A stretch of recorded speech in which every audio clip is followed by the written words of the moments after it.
Hello and welcome to Ships Worldwide Podcast. Get in the podcast, Adrian. No. Get in the podcast, Adrian.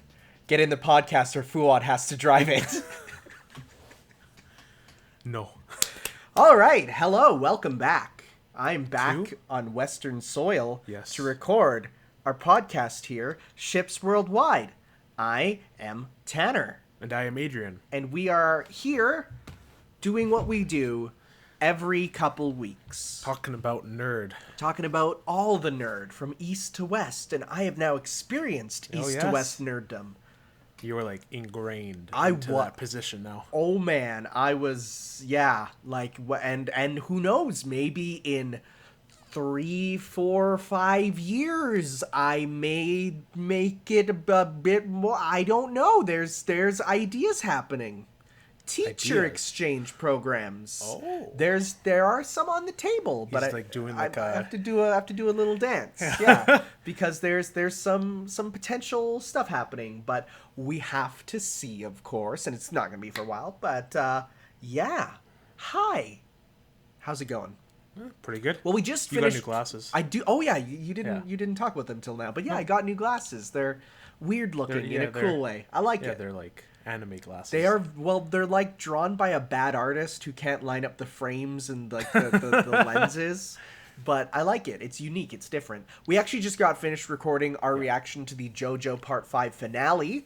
So if you want to watch that, you can, because we won't be talking about it too much here. We get all our thoughts out in that. So just in case you're wondering and you're like, oh man, it's we recorded a whole separate thing for that. So you'll be able to watch that also on my YouTube or my Twitch. Hi. Also, you have a bunch of videos about your Japan trip. Yes, yeah. So we're not going to talk about that here. We also did a whole stream going over all my pictures, everything I bought in Japan. You can go watch that. We did that pretty much the day I got back, and I was super tired at the end. So like the ending is like actually corrupted and unusable, but that's fine because it was just me tiredly saying goodbye everyone over and over, and it sucked. So I was kind of fine with it corrupting. Speaking of tired, boy jet lag. You're still suffering? When you said you got up at 10 a.m. this morning, I'm like, that's pretty late for you. Yeah, so I actually got sick and had to take nighttime pills, and because of that, I slept from 10 to 10. Wow. Yeah. That's 12 hours. I don't do that often. That's a long time. I pretty much always wake up at 6, so for that to happen was weird. But yeah, jet lag sucks. It wasn't bad the first time, but then my body got used to it there pretty quickly. But now, like, the rundown back, you know? The run back? The run back on it of being like, oh, just kidding, go back to your normal time. That one's doing me in. Okay. So that's not as fun. Are you still experiencing it? Yes. Oh, what does jet lag feel like? It'll be 6 o'clock in the morning and you'll have more energy than any other time of the day. And then 9 o'clock comes around, 9 a.m., and now you're tired. Now you want to go to bed. It'll be like your most active times are like 10 o'clock at night, 4 in the morning, and 6 a.m. and every other time you're tired. Because of course you're just, I'm used to the other way around. But at least you're on summer vacation. I am. If I had to work, this would be the worst thing ever. Yeah, I can see that. So, anything else happen other than Japan trip? I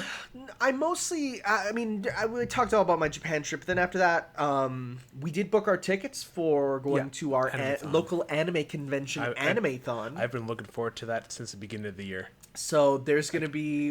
Keep bringing it up to my friends. And if you happen to be in the Edmonton area during that time, we'll be there.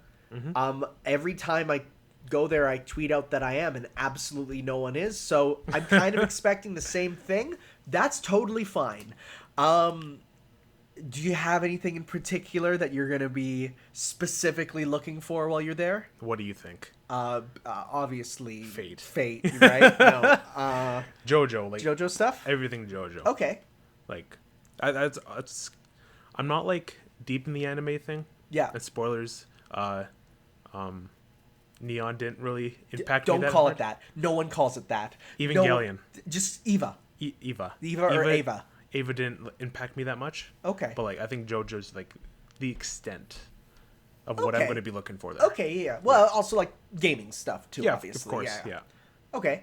My mission is to find all the Fate movies.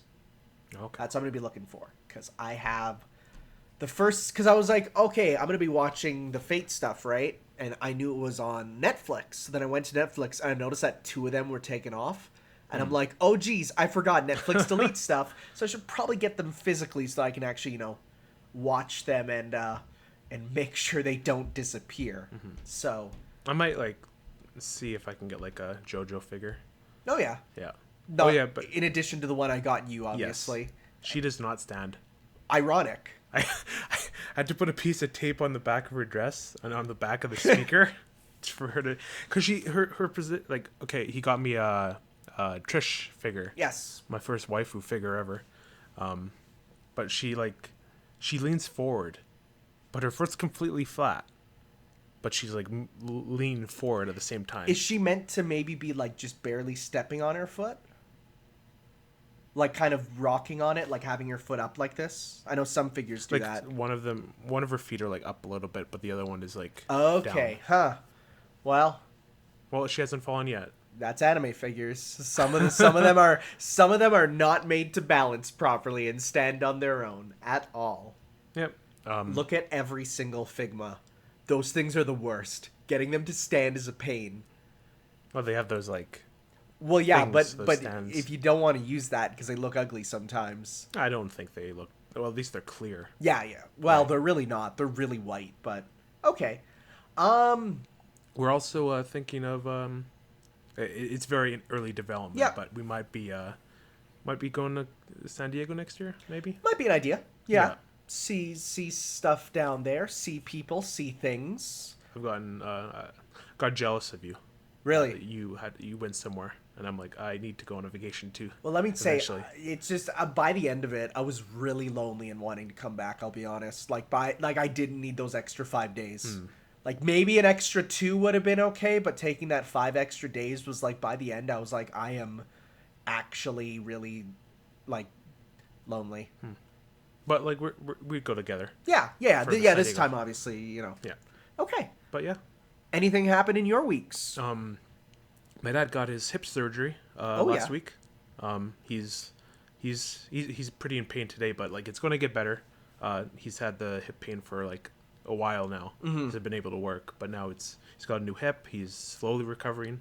That's good. But yeah, he's doing well so far. I say now I have to mow the lawn it's a complaint, but he's the kind of guy who was always I want to do it because I need to do something. Yeah, right. That's me too, right? But now I'm mowing the lawn, I'm doing everything, and I'm completely fine with it because I don't like to just sit around and do nothing all day, right? So that's what I did yesterday.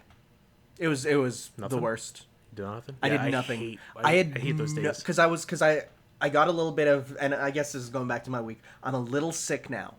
And I got it from just catching up on the jet lag. And of course, when you're at an airport, there's 45 million diseases in an airport because it's just everyone.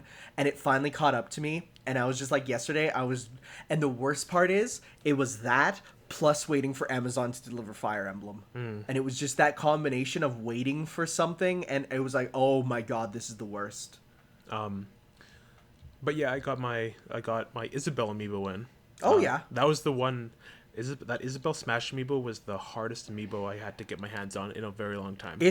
People are saying there's none of them. They're really hard to get apparently. And ironically, that's the one that came in first because I ordered Pokemon Trainer and Pichu from Walmart. I would never use Walmart. I tried to cancel it, but I can't. So what I'm doing is I got them through Amazon, and they're going to be here tomorrow. And when Walmart gets here, I'm going to bring that order back to the local place and just returning my money back. So.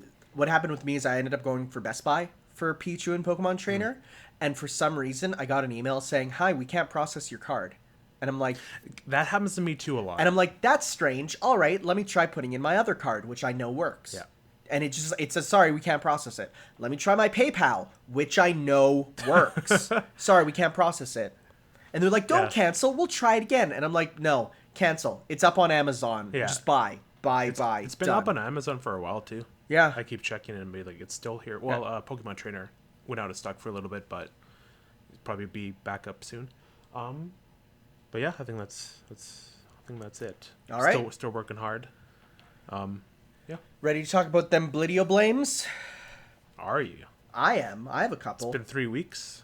I didn't actually play too much over that trip, though, so we'll talk about that after we go through you, though. Okay, so finished Q2 finally, Persona Q2. Oh yeah. Finally, after 101 hours. That's a healthy amount. That's a full RPG. Beat says he finished in 40. Beat's a liar. And I'm like, I did not go that slow. I filled out all the maps. I did all the side quests. What difficulty did you play on? Normal. Oh, he probably played on safety. Maybe. What a noob. What a noob. Bet you he doesn't even drink gamer girl bathwater. Do you care about spoilers? I'm not going to talk about it here, but personally, I really don't, because I'm not going to be playing Q2. I didn't love Q1 enough to finish it. Okay. I'm not going to spoil it here, but it definitely has that Persona ending where you oh, it sucks that it's over. Oh, I was going to say where you kill God. Well, definitely has that Persona ending where you kill an actual deity. I'll talk more at the end of the podcast, but it definitely has that Persona ending where I'm sad it's over. Oh, really? Yeah. Wow, I didn't think. Well, it definitely dragged on, but you're saying goodbye to these characters and their interactions. Oh no, they'll be back. Yeah, obviously. They'll super be back. There's no way. But yeah, the final boss was not too difficult. Just took a long time. Yeah, as usual. But yeah, it was fun. Okay. I said it was my game of the year, but I don't think it is anymore. It kind of fell apart, but kind of weakened. Yeah, the latter half. I could definitely see where it's just you actually finish it and it doesn't finish kind of as bombastically as you want, and it kind of brings your expectations back in, going, oh right, It kind of retreads the Persona ground. Yeah. A lot. Well, I mean, it is a Persona game. At a point, I'm like, oh yeah, this is what's going to happen. Oh, okay. Yeah. Splatoon 2 Final Fest happened. Oh yeah. Played a lot of that. Kind of sucks that it's over. I mean, the game is still alive. The fests are done. And I'm gonna be real. I played 3 fests in Splatoon 1 and never returned to play them ever again. It's just because it's a time limited thing, and I'm almost never in the mood for it at that time. Oh, okay. Right? With, say, Monster Hunter, where it's every second week there's some festival where it's everything's unlocked. It's it's fine, I don't care. But here it's if I don't want to play in that that 2-day period that it's up, it's well, you're screwed. You can't you're done. I'm unable to because that's when I work, right? Yeah. But yeah, throughout the entire fest, they had the previous Shifty stations Yep. live. And then the final one was based on Octo expansion, which is really cool. Oh, cool. And you even have Pearl coming down. Did you see that video? I heard about it, yeah. When she comes down to get her chicken nuggets or something. That's pretty cool. Chaos won, unfortunately, so... What degenerates.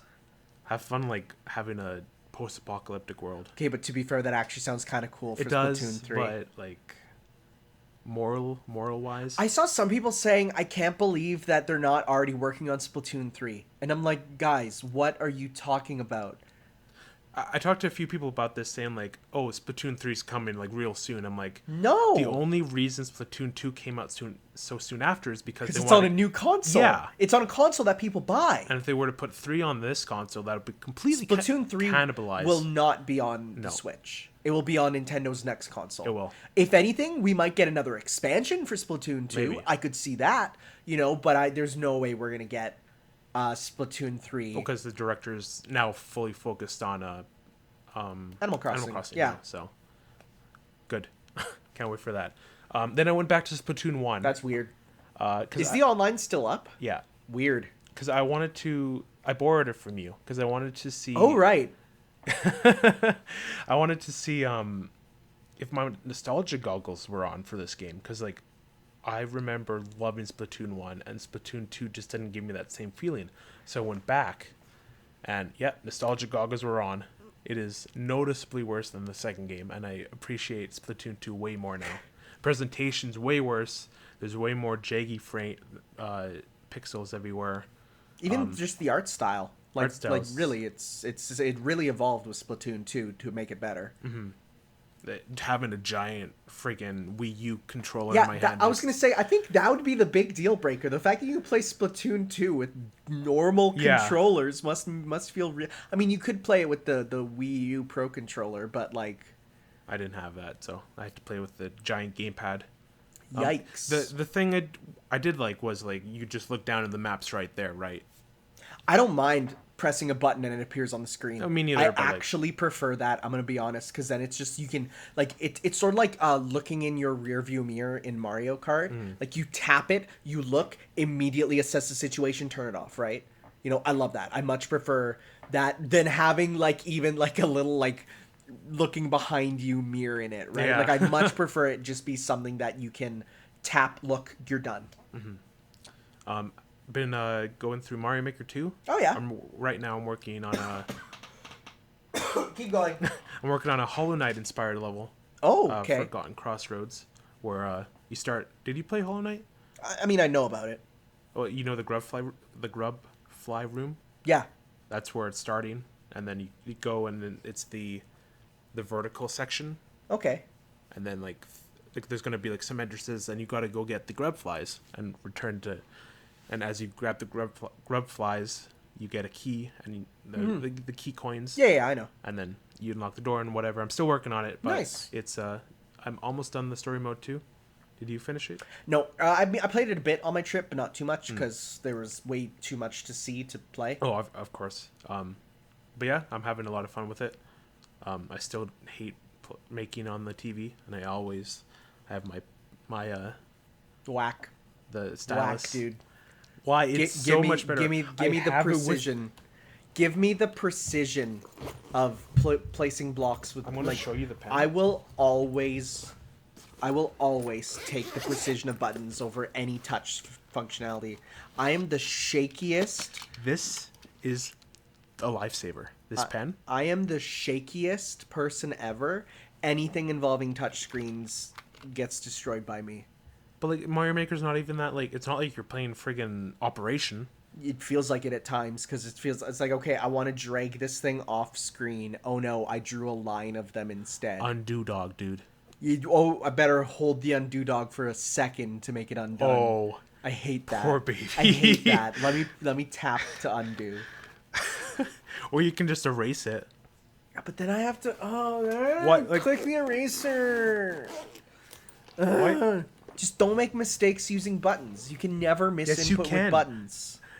It's so hard to like make like a platform. You just click A and hold to the side. But what if you like just accidentally go up and then you gotta like? How do you accidentally go up a button? Also, switching from like a button is so like using the D-pad. I'm not talking about a button. I'm talking about the analog stick. Why would you be using the analog stick?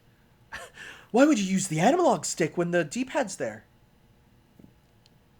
Because the D-pad on the Pro Controller is not that great, and the analog stick is more free. Buddy, I will never understand people who use the stick. D-pad for life.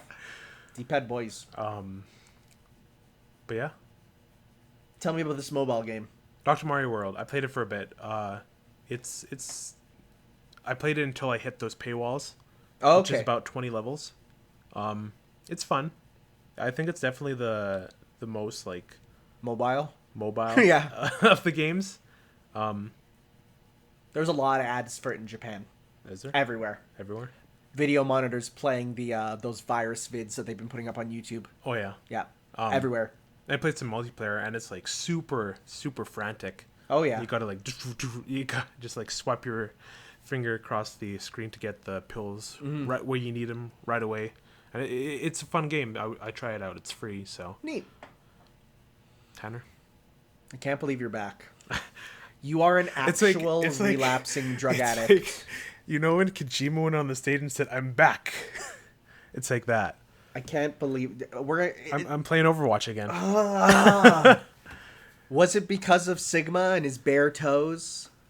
His little feetsies? Hit influence. Not because of the toes. Are you actually serious? Okay. No, not because of the toes. It's just because I'm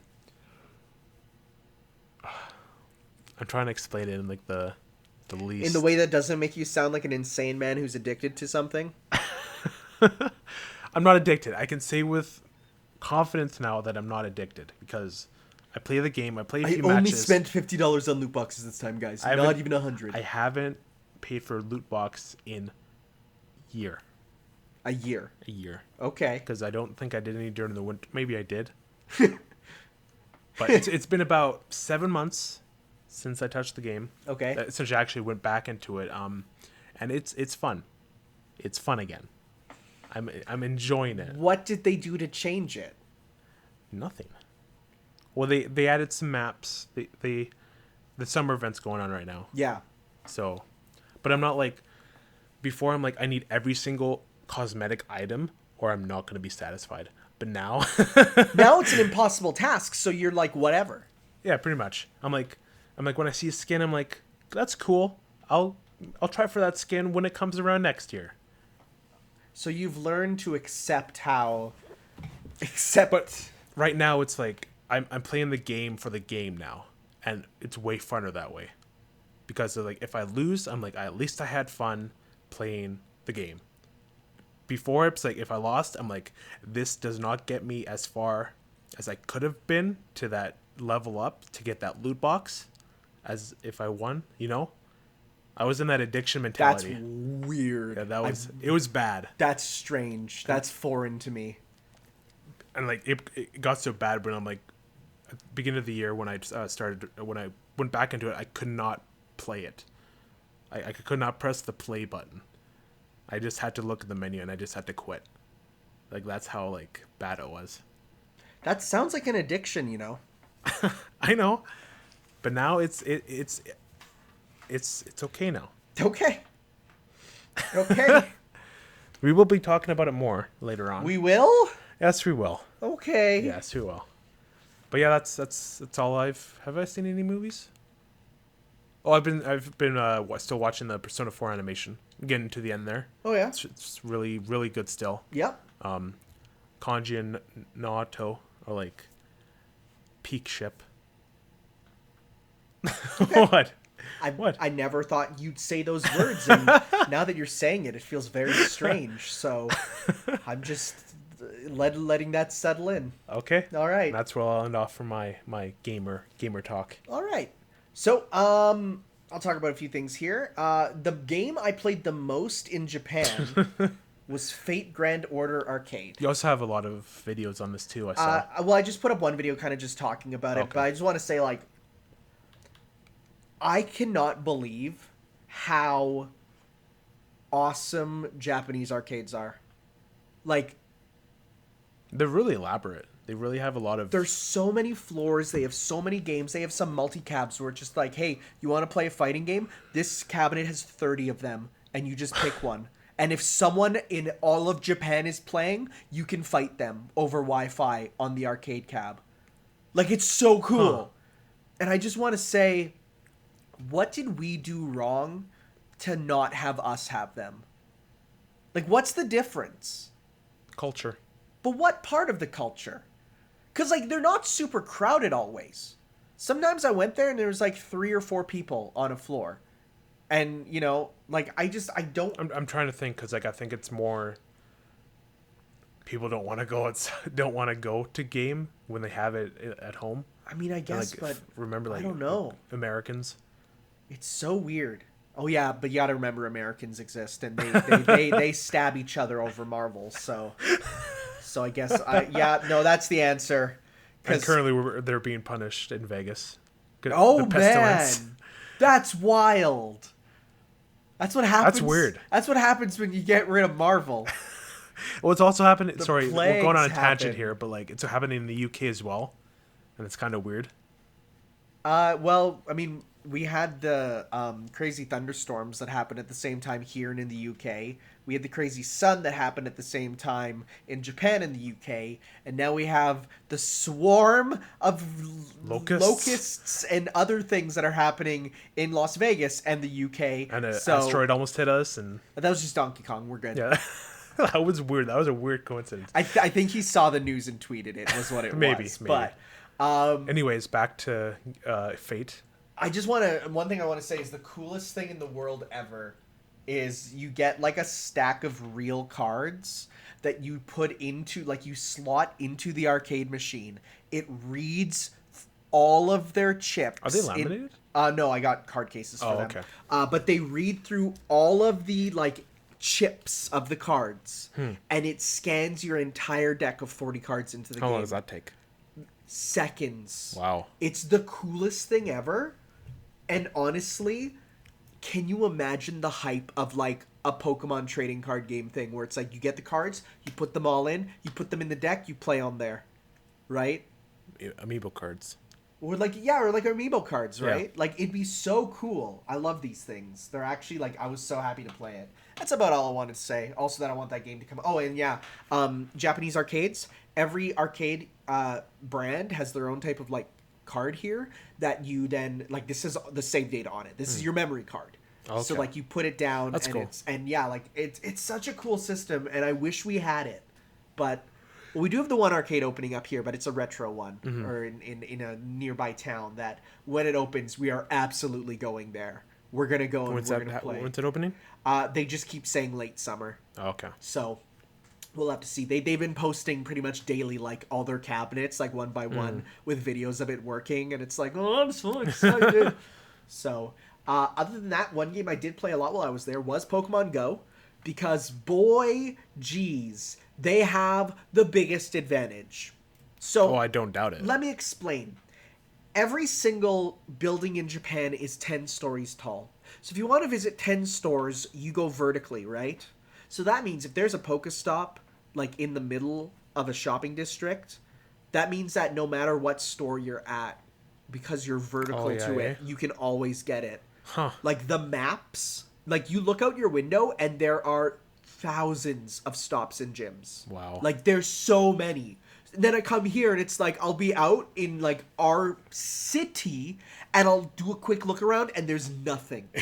Like, you're like, oh, there's a gym off, like, 10 kilometers away you can see. And that's it. And you're like, this game is made for Japan. I also got some Japan exclusive Pokemon there, which is pretty cool. Yeah, some Farfetch'd. Cool. Some East Shore Shellos. I didn't find Zangoose. I looked everywhere, though. And, of course, as soon as I left, the One Piece collaboration happened. So I got Monkey D. Luffy Chew. So that's a lot of fun. That's cool. What about the Team Rocket stuff that's been going on? Oh, yeah. That's been going on. Actually, I wake up every morning and I check every hour. I have a Pokestop in my backyard now. So I check every hour, and I've been catching. I caught a couple Shadow Pokemon. They're really hard to catch. The battles are also really hard because, like, my strongest Pokemon is just under 4,000. And the Team Rocket Grunts go off of your strongest Pokemon. So they send out, like, an Ivysaur with 4,900 CP. And you're like, that's not fair. You can't get it that high. But that's the whole thing with Shadow Pokemon. They're meant to be, like, super powerful. But it's a lot of fun, so I played that. And just kind of preparing for Sword and Shield, because you'll be able to transfer them and stuff. And again, there's you're not gonna boycott the game? Why? I don't care. Real talk. My favorite Pokemon games for a long time were Ruby and Sapphire. And guess what? Those were completely not compatible with previous games. So, to me... What about the graphics? What about the stuff? It looks like a Pokemon game. I don't care. I don't care. Like, it looks like a better version of Sun and Moon. And guess what? That's all I need. Okay. Like, to each their own. For some people, they're treating it like they thought it'd be the Breath of the Wild of Pokemon, with it being like, oh, it's gonna be so... No, it's Game Freak. It's a new Pokemon game. While I'm not, like, in that ballpark of, like, hating this game because of what it's doing, but I think the series needs a shot in the arm. I think it's fine, and people who are like, this is anti-consumer. They're stealing our money. And it's like, what?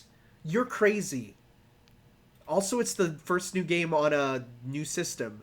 Every single time, it's like they take time to actually make it fully realized. Every single time. Mm-hmm. Let me look at even on console, the difference between when the first Pokemon Stadium game, the first Pokemon Stadium game did not feature all 150 Pokemon.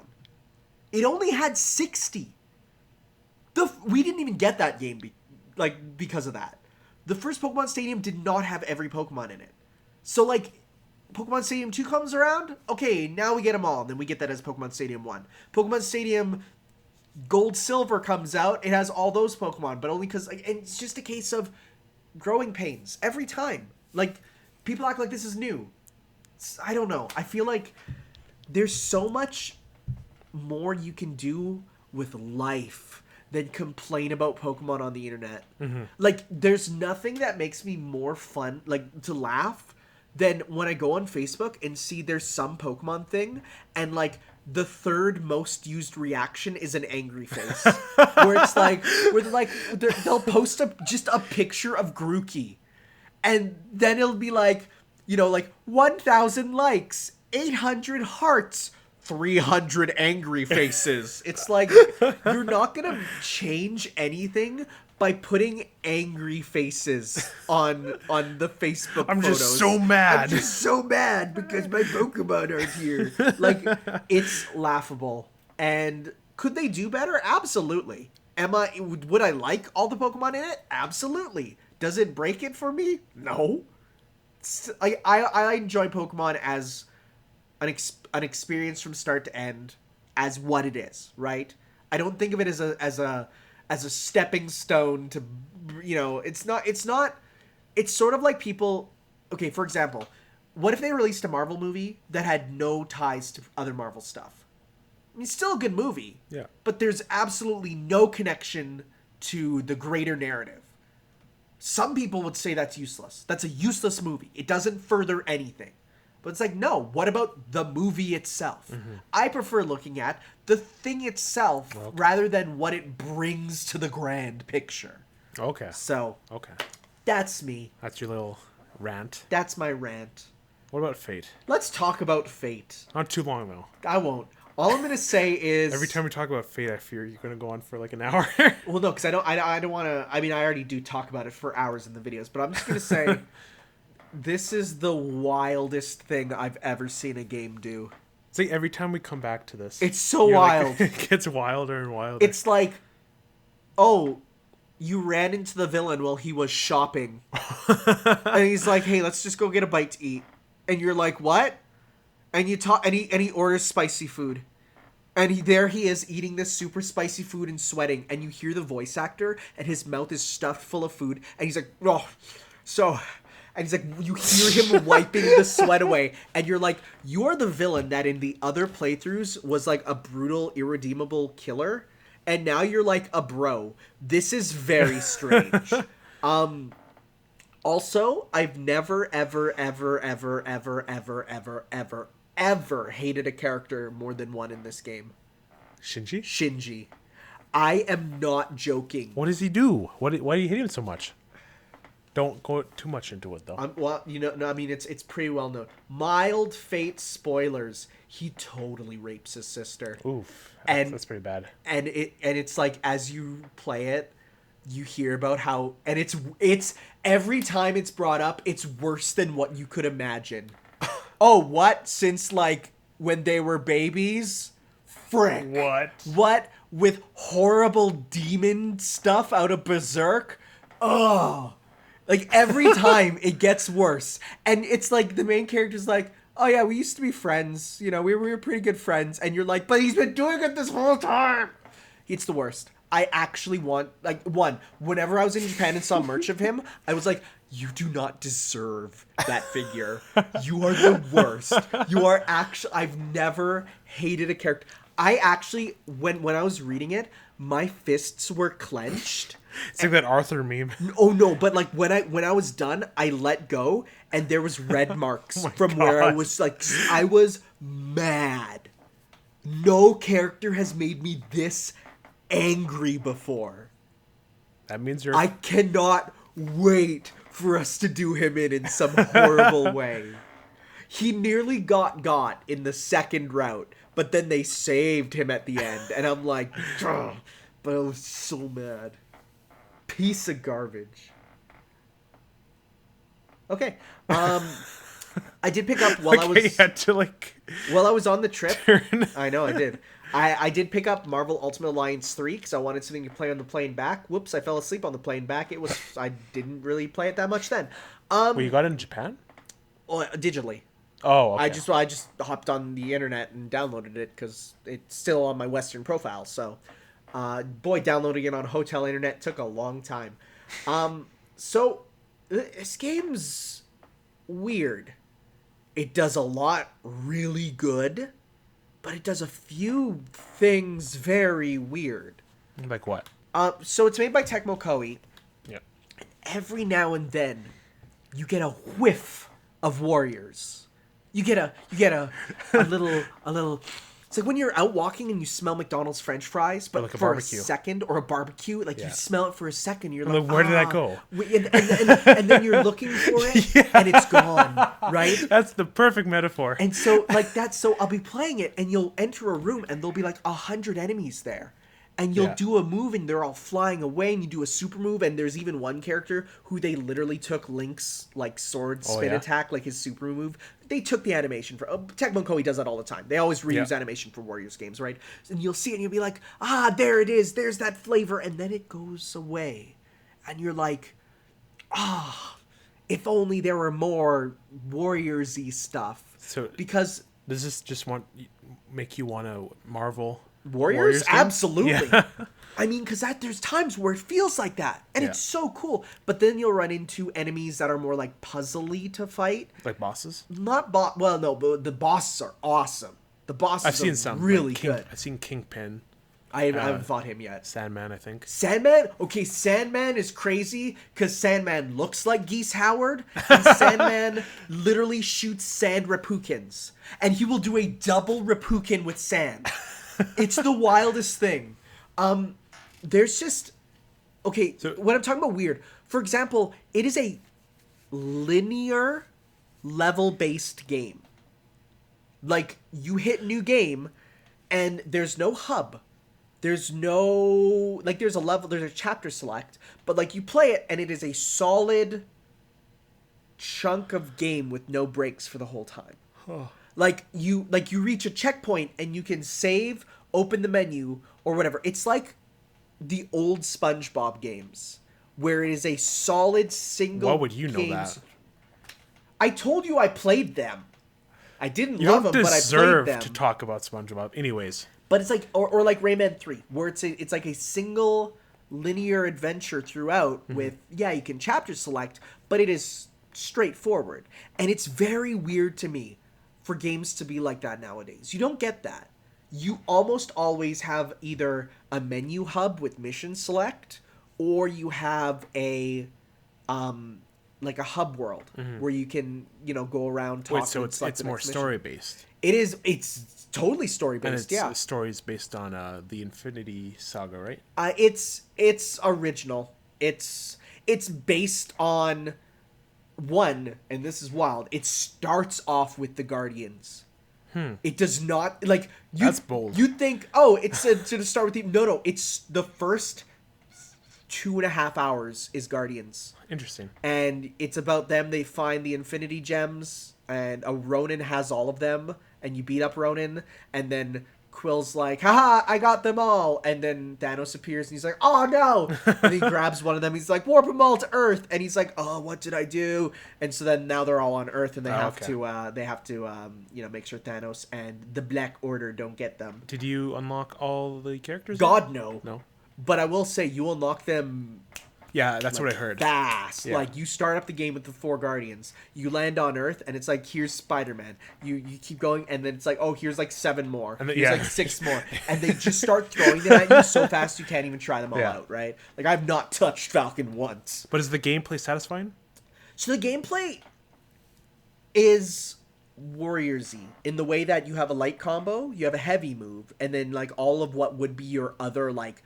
So, like, for example, you have Y, you have X, and then you also have what would be like your YYX or your YYYX or your YYYX. Okay. Those are your specials, which are done by holding R1 and one of the face buttons. So, like, all your Warriors moves are there. Like, you have your full move set for all of them.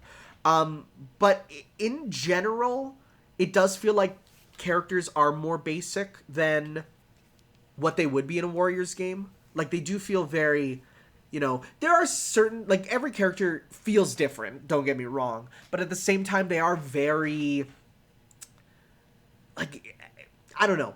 Everything fits into neat little categories. Like, for example, there's a whole category of moves, which are just ora punches, right? There's a whole category of moves that are just web shots. There's a whole category of moves that are just ground slams with a shockwave, right? So they kind of, because there's so many characters, they kind of make some that are similar to each other, and you're like, oh, you can see how, like, this character is made up of influences from this character, this character, right? Okay, yeah. That said, like, for example, there's like 3 Spider-Men in the game. Yeah. There's Spider-Man, there's Miles, and then there's Gwen, right? And so they all play totally differently, which is really cool. Like, shockingly differently. Oh, and Venom too. Okay. And even Venom, like, does things a bit differently, right? Like, for example, their web shots are all different, but at the same time, they're all still web shots, Okay. So, it's fun, but at the same time, it's weird because you get glimpses of different genres at times. Like, there's puzzles in it that are like, push these buttons in the right order to open up doors in a certain order, right? And you'll do that and you're like, but it's not hard enough that it's a puzzle game, but it's not, it's not like a quick, fast thing you can get through. Like, like, for example, blowing up a wall in a Warriors game with the bombs, right? Mm-hmm. You blow them up, you're done, right? Like, that's it, puzzle over. Yeah. But here it's like, you might spend 10 minutes getting through this little puzzle area, and you're like, it does take a while. But in general, it's fun. I could definitely see this in multiplayer being super fun. But as a single-player thing... I heard it's better in single-player, actually. Really? Yeah. Because you have control over everyone, and you're not restricted to one character. But I feel like if you're doing it with multiplayer, there'd just be more of, like, I don't know. Also, the AI's bad. They're not very smart. It's to a point like where... Warriors AI. Oh, yeah. Well, no, worse. Because, okay, well, for one, if there's, like, a platforming thing, like, there's lasers going by and you have to avoid them with jumping and stuff, they are just immune to it because there's no way they can navigate it. Like, they will just walk through the lasers because they're like, there's no way we're making this AI to be able to do this. It is fun, and there's a lot of really cool stuff in it for Marvel fans. Okay. Like, for example, every level has like 4 or 5 different bosses that are all Marvel villains. That's cool. Like, you fight in the first, like, the Guardian section is tutorial, but as soon as you land there, you fight like 5 Spider-Man villains back to back. Like, just back to back, and they're all different, and they're all super cool. Also, there's JoJo references. Okay, then now I gotta get this. There are absolutely JoJo references in it. Now I gotta get this. Like, absolutely. Because it's Tecmo Koei, right? Like, they love it. Miss Marvel has an aura rush, and it's amazing. So would you recommend getting this game now, or wait until price drop? I would probably wait for a bit of a price drop. Not full price, but even like a single like $10 or $20 decrease. I'd say, yeah, it's worth it. It's fun. And I can definitely see the DLC adding some cool stuff if it adds levels as well. I've heard that the game is long. That it is a game that is meaty. It's not like a Warriors campaign. Oh, okay. And there is like you know how like adventure mode in Hyrule Warriors, like there's a separate sort of just more gameplay, not story based thing. There is that as well. Okay. But from what I heard, it's mostly just boss fights and stuff. I've been saving my money for Animathon, but like I'm gonna eventually get this. Yeah, game. Yeah, it's very cool. It's a cool game. I've also been playing more of Sakura Wars. Not much to say about this. We'll talk about the new one later. But there's one point where they're just firing at all the birds. Like, the NYPD just starts shooting the birds in Central Park. Like, it's... The whole story right now is the birds are insane in Central Park and they're attacking people. What do we do? So it's just the birds. Let's have the NYPD go down there and shoot them. No, it's Birdemic is what it is. Okay. And it's actually the most insane thing ever when you have the main character just casually saying, oh yeah, tomorrow's the day when the mayor of New York said he's going to destroy all the birds in Central Park. And they use the word destroy. Destroy. Which, when you, like, if it was kill, it'd be one thing, but destroy all the birds in Central Park is next level. This game is buck wild. I've also been playing some Monster Hunter World again. Right now it's the Appreciation Festival. So every week they're doing, like, this week is spring, next week is summer, then fall, then winter, and then a final like super festival. So like running through all of them so you can get kind of all the stuff as it leads up to Iceborne.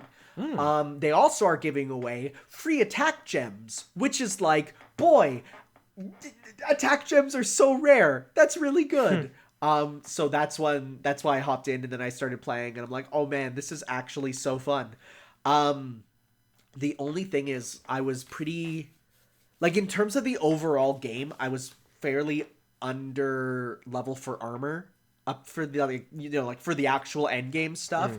But I did the Witcher quest, and now my best armor is being Geralt.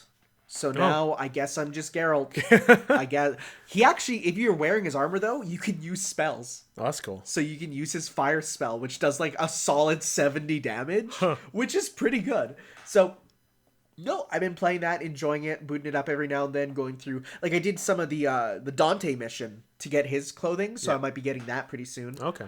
But yeah. I also got yesterday and played for a good solid 3-4 hours Fire Emblem 3 Houses. Where are you going? Do you have it here? It's over there. It's over there. I want to look at the box. Yeah, you can take a look at the box. I did get the box version, yes, because every other Fire Emblem game I got digitally, and then I thought, man, I should probably get one physically, you know. Also, I'm running out of room on my Switch. Whenever a new Fire Emblem game comes out, I'm like, I want to try it. Okay, so let me tell you this right now. This one's awesome. This one's really good. So if you don't remember, like, I tried Awakening like 3 times and could not get into it. So but that was before my RPG renaissance. So for one, I am playing, I should say, on normal casual, which is like the most easy way you can pretty much play the game. But it definitely feels perfectly balanced in terms of how, like, in the other games, I felt like, you know, you're pretty much spending the majority of your time doing the actual fighting. This one balances it really nicely with the other stuff. You do have that perfect balance of the school life stuff, and then you have your, you know, your battle stuff. The characters are fun so far. The fact that you have to pick your team, though, you pretty much get it, like, you start up the game, you do one battle, and then they're like, all right, here's all the characters, pick your house. And you're like, I don't know. Who did you pick? I did pick the Black Eagles with Edelgard, mostly because Dorothy has my hat. So she's right here. Dorothy has my hat. Oh, okay. And same hat. Gotta appreciate team same hat. It's really interesting how they handle the school stuff. I thought it would take longer, but the school stuff actually goes by at a very brisk pace. So, for example, Persona, you go to school every single day, right? Like, it very rarely skips ahead, right? Mm-hmm. This one's different. What it is you basically decide what you teach on Monday, and you do and it does the whole week automatically. And then come Friday, then it tells you, okay, here's your results. Saturday's your day off, right? You get to do what you want. So what I thought would be, you know, the Persona cycle of, oh, it's another day. What's going to happen today? Oh, now it's the end of school. Now let's go do our stuff, right? This one is you choose all your lessons. You plan it out. Okay, your characters are leveling up. Okay, here's what they got to. And now you have free time to do what you want. And that's a week. So you get like 4 of them before every battle, right? Okay. So it's quick, but at the same time, because of that, it's like, you know, every time you have time off, it's like, okay, I gotta you know, ration my time out, right? And it's fast, and I like that. You know, it's very good. I don't know if we talked about this or if it was a podcast I listened to, but something about like this being like the next awakening. Yeah, I could see that. Absolutely. Because this has been selling like hotcakes. This one, I've heard. There's a lot to it, and a lot they do that's smart. That I can definitely see this being the next one that people really pick up on. There's even some interesting balance stuff that changed around. Like, for example, they brought back weapon durability because they got rid of that for a bit. You know, weapons can break after too much use, right? Okay. But to play around with that, one, you can just buy as many as you need. But now there's actually super moves that cost weapon durability. Oh. So if you want to do a super move with a character, instead of it taking your health or using up, you know, like a meter or something, it uses up weapon durability. So there's this element of strategy there. You have battalions now. Like, you can now equip your character with an army. Every character gets their own mini army and you determine what troops are in that army. What skills do they get? Then what power do they get in battle, right? And it's really fun. It's definitely one that I'm playing and I'm like, no, this feels like the next evolution of the series. Would you recommend this to me? I would. I would actually give it to you this week to try it out, but I want to play it. Yeah, no problem. Too bad. But no, it's really good. Cool. And mind you, I'm not that far in. I'm only on chapter 1, like the third, coming up to the third mission on it. So it's pretty close to the beginning. But it goes faster than you think for sure. Okay. And they're good characters. I like them, except for Byleth. He's kind of boring. The main character. He's a little boring. Are all my characters boring? No, because well, okay, actually. You're kind of right. Because I'm thinking and I'm like, Robin? Little boring.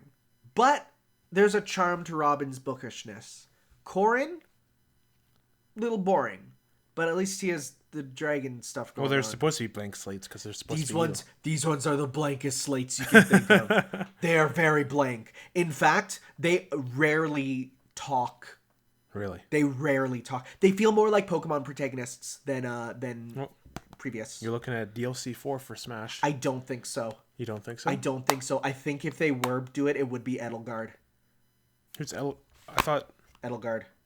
Oh, her? Yeah. Okay. Or Edgeguard, as people call her. I feel like, she's the most prevalent in terms of her, how she's presented in the game. And also she uses an axe, and that's pretty cool. Mm-hmm. But in general, those are very blank slate characters. Okay. Who knows? It might change, though. There's apparently big twists, so we'll have to see. Spin. Okay, and finally, I did watch an anime. This is the weirdest title. It's called Do You Love Your Mom? And her 2-hit multi-target attacks. What? So, it's about... So, it's meant to be a parody of bad isekai anime. Do you know what isekai is? No. So that's like the most big genre right now, and it's not basically. It's literally I'm trapped in another world. Okay. And it's usually I'm trapped in a video game. So right? It's like that slime anime. So that's one. Konosuba is one. It's always I was a normal Japanese person. Oh no, now I'm in an RPG world, and that's isekai. It literally means another world, right? Okay. So it's meant to be a parody where this guy's like, he's filling out a survey and it's like, how much do you love your mom? And he's like, I mean, I guess. And then they come and they're like, okay, we're going to put you into a new video game. And they shove him into the video game, right? He's like, oh yeah, I'm in a video game world. It's like all my favorite isekais. And then his mom comes with him. And so now he's in the video game world with his mom. And you're like, oh, it's going to be wacky shenanigans, right? And you're watching it. And there are times where it's legitimately really funny. There's some Konosuba level laughs for me. But then it does what I really hoped it wouldn't. Oh yeah, I've seen this on Twitter. You talking about this. Dude. Rip. And his mom. Yikes. It's bad. That bad? And and it's supposed to be a parody because it's so absurd, but it plays itself so straight. And it's not worth it. And, it really sucks that this could have been really funny because there's some really... for example, the mom is like, the last time she played a video game was Dragon Quest 1. So she's always talking about... She's like, how come we're starting off with such good level equipment? And the son's like, well, to get people to play games nowadays, you have to, give them, a starting bonus. Otherwise, they won't want to play. And she's like, when I was a kid, we all started with sticks. So, there's fun stuff like that where they play with that, But then it always comes back to, oh no, my mom's naked. No, son, don't look at me. It's forbidden love. I hate it. Oh no. It's so bad. It's. So you gonna stop? I think so. I gave it 3 episodes. That's the thing. 3 episode rule. 3 episodes makes it or break it. First episode might be really good or might be really bad. Second episode, usually where it starts to level out. Third episode, they usually have some big climactic thing to be like, okay, this is what the show is. Okay. The 3-episode rule for anime. You have to make it good in 3 episodes. If it's not good in 3 episodes, it's not good. So I gave it 3 episodes, and it's just nope. No, can't do it. Dang. Two yikes for me. Oh. All right, but with that, we're done our weeks, and we are heading on to the news. That's not the news button. Welcome to the news. All right, you have a lot to talk about because there was Comic-Con. Comic-Con. Yeah, Comic-Con. All right, so Walking Dead stuff out of the way. Season 10 trailer premiered. Okay. I think my hopes were too high for this one. Because season 9's trailer was like phenomenal. Okay. But season 10, it's kind of like, okay, so this is where we're going. It feels different. I don't want to talk about it too much since Nino still hasn't done season 9. Cough. But yeah, I'm really looking forward to it. I'm hoping the momentum is kept up. Yeah. From a previous season. But yeah, I'm hoping for good TV.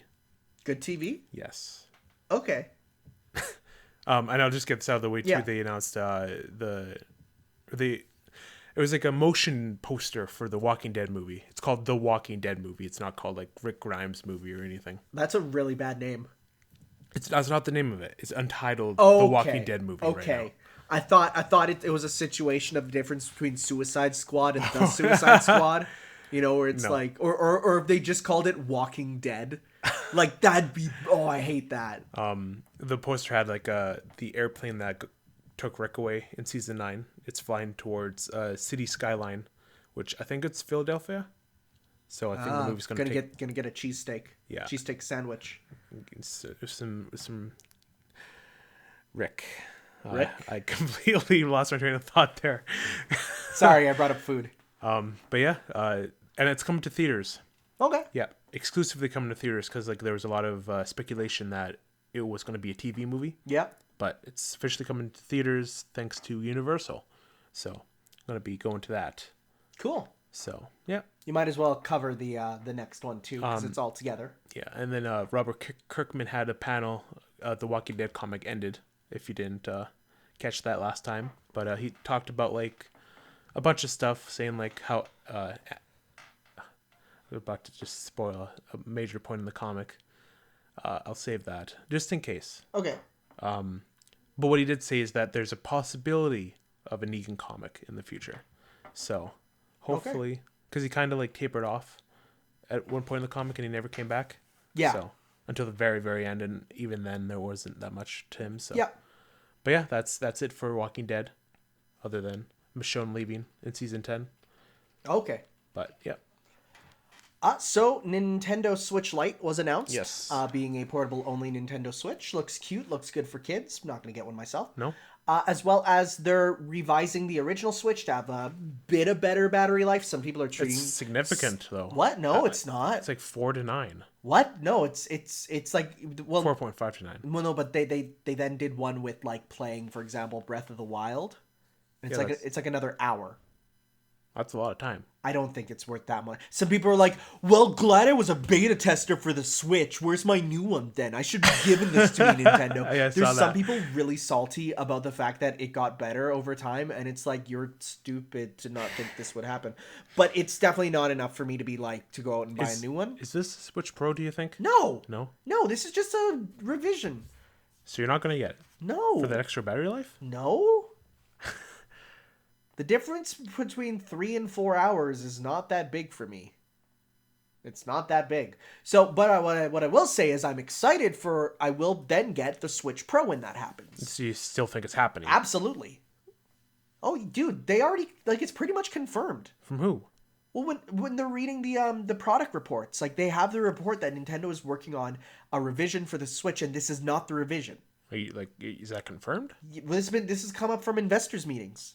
Investors meetings, they say, we're working on a new revision to the Switch hardware. And then when the recent one, when they asked, is this it? The better battery life? He said, no, this is just us when we're making new ones. We found a way to better optimize it. We're just including that with the new ones we make. Oh, okay. So they literally found, they rewired it to work better. It's not like new anything else other than they changed the way the wiring is to make it work a bit more efficiently. So it's just, that's all it is, right? Okay. And then the two ugliest set of Joy-Cons ever. Purple and orange look so good. They look so bad. You don't think they look good? They look the worst. Blue and it's yellow ever looks. Been. Blue they and look yellow looks so bad. I'm very it's happy. It's a crash and spiral. Oh my god! I hate that. I hate it even more now. I definitely am on the team of I like having my Joy-Cons the same color. You think? I have double red on mine. I like my double red. Isn't that kind of like boring though? No, it looks clean. I much prefer clean. Fair enough. I don't like this double color thing. Like the first one, the red and the blue, I'll accept, but everything else after that, every other color combo, I'm like not neon purple and neon red. No, God. Okay. All right. Back to you. So do you want to dive in here? I guess so. All right. So Marvel Phase 4 has been announced. Yep. The entire phase. This is, well, besides the other stuff, but so we're going to just go through how they announced it. So Black Widow is the first Phase 4 movie. It's going to have Taskmaster. That's good, and he looks like his Udon version, which is neat. It takes place after Civil War. Weird they're doing a mid-quill, but sure. But there's going to be flashbacks with like Budapest stuff. We're going to finally learn what happened in Budapest. Okay. So, and that's coming out May 1st, 2020. My hype for this movie is subpar. That's what everyone agrees. It's like the least interesting one out of everything. Such a nothing right now. I'm gonna be real. But like the thing I'm looking most forward to is Taskmaster. Yeah, he'll be fun. Yeah. After that, the TV show, the first Disney Plus TV show, The Falcon and the Winter Soldier. Yep. Baron Zemo's coming back from Civil War. I'm excited because I love that villain. And he has the comic book suit, and that's out fall 2020. Yep. Weird that that's a TV show. It's just, I don't know. I feel like that could have been a movie. I'm hoping they have like good budget, like high budget for this stuff. It's Disney. Yeah. Right? After that, the Eternals. I didn't put anything here because like I don't know anything about this movie. I know nothing about the Eternals. Like I knew about other Marvel stuff at least a little bit. Everything up to this point, no, I know nothing about Eternals. It's like Avengers, which is Earth, Guardians, which is space, Thor, which is like realms. Yeah. And I think Eternals, which is like Celestials, like origins of the universe type stuff. Yeah, that's this one will be interesting to see what happens. Yep. There's Angelina Jolie's character. That's such a weird pull. That's such a weird pick for a person, I feel. It's pretty star-studded cast for the Western people, but that comes out November 6th, 2020. That's the second movie. So we're only getting 2 movies a year with one TV show. I think that's a good pace, honestly. Yeah. I think it's good. I think some people got a little tired when it was 3 or 4. So after that is Shang-Chi and the Legend of the Ten Rings. I literally have never heard of Shang-Chi before this. Like I've known Marvel stuff for a long time, and I've literally never heard of Shang-Chi. Simu Liu, who's a Canadian. Yeah. He's playing Shang-Chi. You can search him up. His Twitter is really good. Real Mandarin is going to be in this movie. Tony Leung. I hope the fake Mandarin is as well. That'd be cool. I really liked him, and if he comes back even for just a one-off gag, I would be very happy. The real Mandarin kills him or something? No! No? You want Trevor Slattery to I want him to just be there and just be like groveling at his feet, and then he's like, "Oh, you can go." And he's like, "Oh, yeah, this is all good." It's all good. That's out February 12th, 2021. After that is WandaVision. I'm excited for this one. This is interesting because there's a lot going on here. Vision's coming back because it's set after Endgame. Yeah. Spoilers. Vision dies in Infinity War. Yeah, but he's a robot. They can back him up. Or maybe Doctor Strange would just pull another Vision out of another universe or something. That won't have any repercussions. Speaking of Doctor Strange, it's going to tie directly into the next movie, Doctor Strange in the Multiverse of Madness. Such a good title. Okay, when I see the word multiverse, you know what my mind immediately goes to? What? Immediately, please. All I want is a Marvel vs. Capcom reference. Please have him drop into a game just for if he's going through dimensions. Drop into a game of Marvel 3, do a combo and leave. That's it. That's all I want.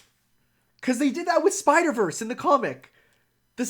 Marvel vs. Capcom Spider-Man is in it, right? And all he says is his quotes from the game. Maybe. That's all I want. It's going to have Scarlet Witch in it as the main character, and it's going to be the first horror MCU movie. I don't know, man. Thor 2 was pretty scary. I like how you were waiting for that. Oh, I was waiting. So yeah, I'm interested. Do you think what's that Doctor Strange villain, Shuma-Gorath? Yeah, you think is going to be in here? Well, they confirmed what's his face is back. The villain that left the first time. Yeah, what's his name? The guy who was like a good guy and then he decided to just randomly be a bad guy. There's too many wizards or something. Yeah, right. Too many sorcerers. Yeah, his face. We know what we're talking about. I don't think Shuma-Gorath will be in. Maybe as a bit character, but he's not a big character in the comics. Well, people think Nightmare will be in, who's like a Doctor Strange villain. Yeah, I could see that.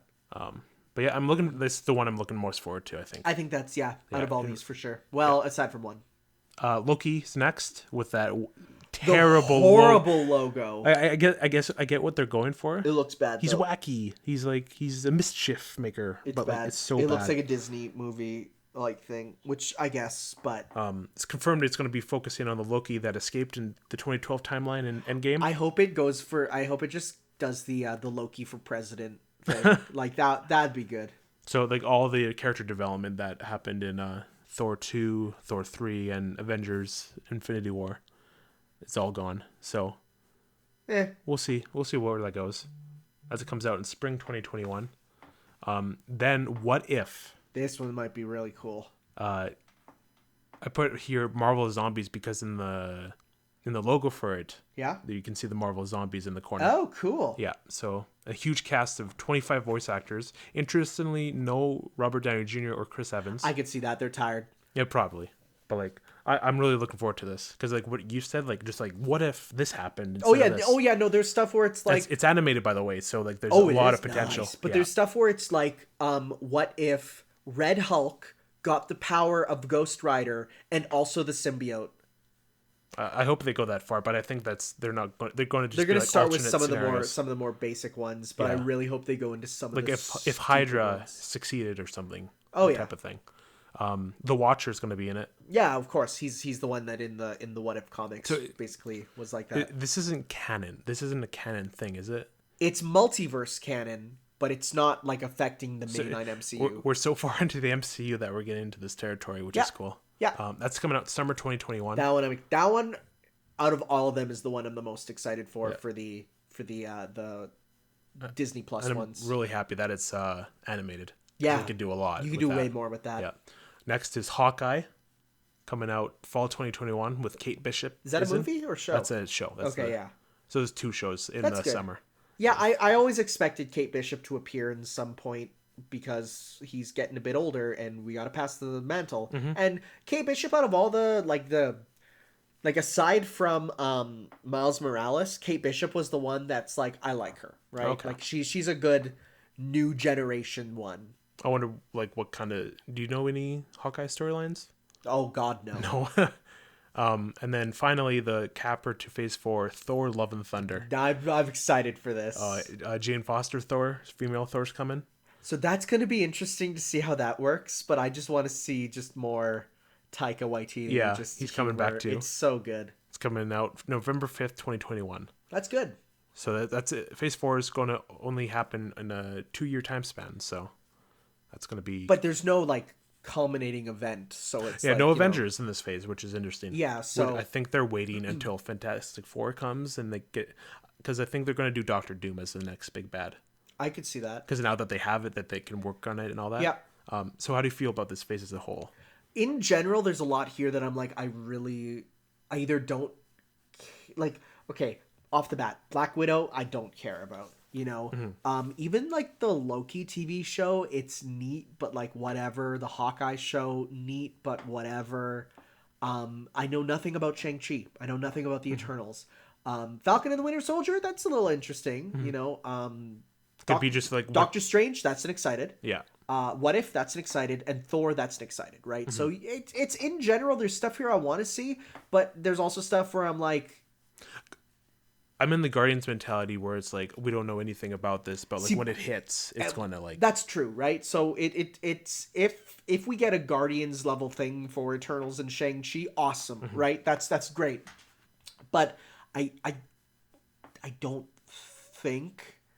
I think we really peaked with Endgame, and we're going down a bit at least, right? Like we're not done, but I can definitely see, like, for example, we're gonna have this phase, then phase 5 and phase 6, and I can honestly see that being the end.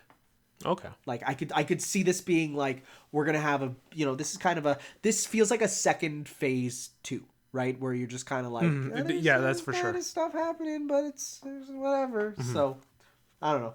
I'm looking forward to it still. Oh yeah, no, there's definitely stuff I'm looking forward to, but it's no longer like we have to see every single. There's stuff here that I could probably even miss, right? Like I don't have to see if I'm really too busy or something, but I don't know. And then after that, they Kevin Feige confirmed Black Panther 2, of course, Captain Marvel 2. Guardians 3. Yeah. Fantastic Four. I didn't hear about Fantastic Four or X-Men. Those are really interesting. Yeah, he mentioned them. Well, he said, like, he didn't say X-Men specifically, just said mutants, which is basically the same That's thing. X-Men. Well, they couldn't use the word mutant. Yeah. So that's the fact that he used the word mutant means they can do X-Men. Yeah, so looking forward to those. That's all phase 5 stuff. And then Blade. Blade. The big one. And people were like, I remember people said there's like only one person on Earth who could replace Wesley Snipes, and it was Mahershala Ali. Yeah. And oh look, it's him. Yeah. Perfect, right? It also retcons the entirety of the Netflix universe, which is its own like side thing, probably now. Oh, because he was a villain in Luke Cage. Was he? Yeah, he was Cottonmouth. I didn't. Wait, what? Yeah, he was the Luke Cage villain, Cottonmouth. Was Blade? No. Now you got me confused. Mahershala Ali was the villain. Oh no, but the fact that they're played by the same actor doesn't mean that they have to be different. I guess. Like they don't like it's there's characters who play. There's people who play multiple characters and stuff. It's fine. Do you think Blade's going to be a Phase 5 movie or a Phase 6? Because this sounds really. I feel like early. I feel like that's Phase 4, and this is pretty much Phase 5. Okay. You know, like the stuff you just said there. Apparently, we're going to get a lot more at Disney. D23. D23. Yeah. So we'll see what happens there. We'll see. We shall see. All right. Back to Nintendo. Might as well do a few stories here. Yeah, they said that they're gonna fix the Joy-Con drift. So they said bring it in. We will or send it in. We won't. Like, you won't cost anything, and we'll send it back to you. No questions asked. Do you have drifting joy? I don't. So I don't either. And it feels like from people online that this is such a widespread thing that everyone has at least. Oh, I got Joy-Cons on release and they were drifting. I'm like, am I just crazy or the only issue I have with a Nintendo controller is the Smash Ultimate GameCube controller that kind of like doesn't work sometimes. But that's it. That's all I have issues with controllers. Very strange. I don't know a person in real life who has Joy-Con drift. So maybe it's a US exclusive thing. I think it might be an American thing. Maybe they like get their McDonald's hot mustard all over them and it breaks the controllers or something. But I don't know, guys. Well, at least Nintendo's like willing to. Doesn't feel. I don't know. Yeah, they're willing to do it, right? Yeah. Well, in America and Latin America, and that's it. Everywhere else, they're like, we have no plans right now. It's like, well. But I don't know. It feels like the internet makes it seem like it's such a world-destroyingly huge issue, and I don't know. Also, like, I mean, I'm also lucky. Apparently, it's just like it's what it comes down to is there's like if dust gets into a certain part, it causes that. My dad has a blower that you put in, like it's a box you put anything in, and it just like blows tons of air to like clean it out.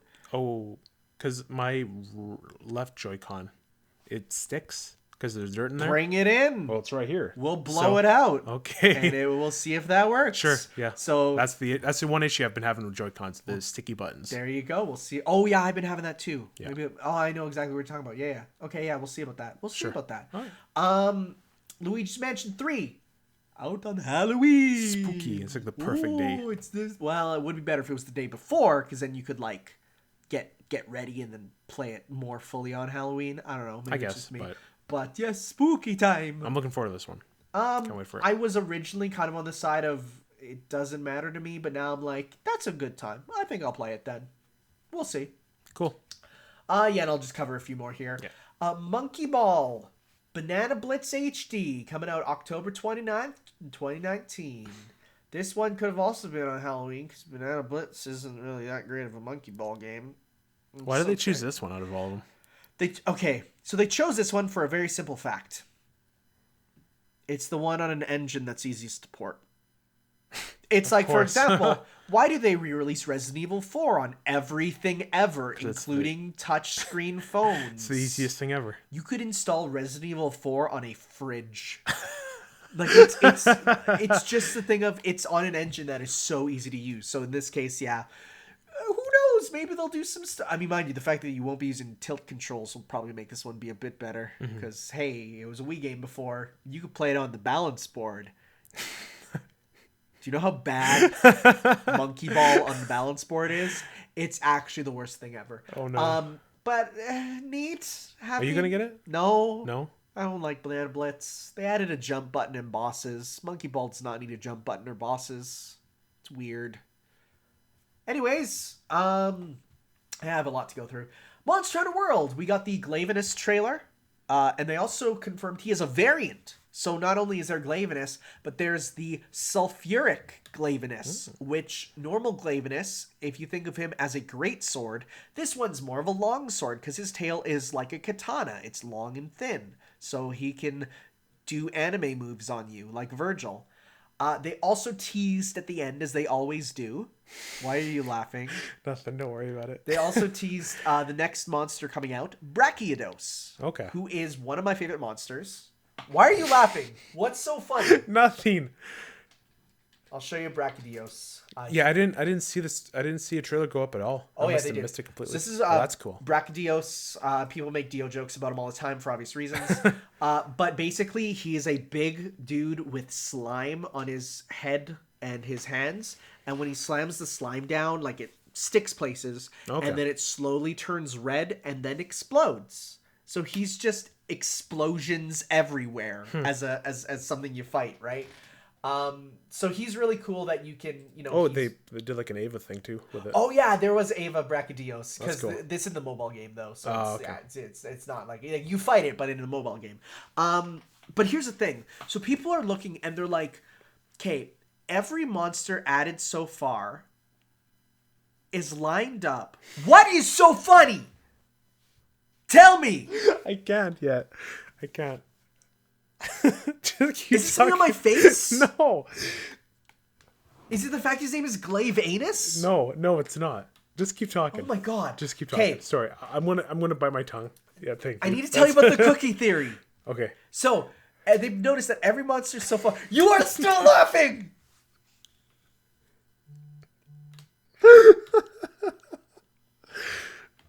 Tell me. Okay. No, I can't. Is it about Monster Hunter? No, it's not. Is it about me? No. Just talk. I'm dying right now. Okay. So they noticed that every monster being added to Monster Hunter World also is on the anniversary wallpaper they released.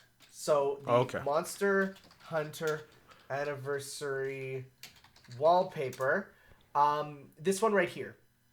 Oh yeah, I saw this. So every monster that's been added so far has been on this really cool art here. So you got Glavenus, you got Tigrex, you got Brachiodos is right here. You got Nargacuga, you got all Nergigante. Like they've almost all been on here. And then Capcom sent out promotional cookies for Monster Hunter World. So on these promotional cookies, Monster Hunter World cookies, they have the symbols of a lot of monsters. Now, this was before Glavenus was revealed. We initially thought nothing really of this. But then people noticed that Glavenus, who is right... Isn't it that one right there? Where? Up. There? Left. That one? No, that's Brachiodos. Oh, okay. Where's Glavenus? Where is he? Oh, he's right here. His tail, they're like, what are these weird bubbles on it, right? Those weren't there in his original, monster art. The trailer and gameplay for World came out with him, and it uses this art. So people are like, okay, these are the symbols for new monsters in World. And they noticed, oh, look, it's every single one that's up on the the poster, right? So people think this is like the leaked actual who's all going to be in it, and it's looking to be all the flagship monsters, right? So we're getting all the monsters that kind of make up what is the, you know, all the most iconic monsters, which is good because there's a lot on here that I really, really want in. So I'm excited for that. Cool. I still want to play it, but I don't have, like, I can't fit it into my timeline yet. I'll tell you right now, it's way more rewarding than Overwatch would be. I'm just, just gonna say. Okay, I'll let you get one.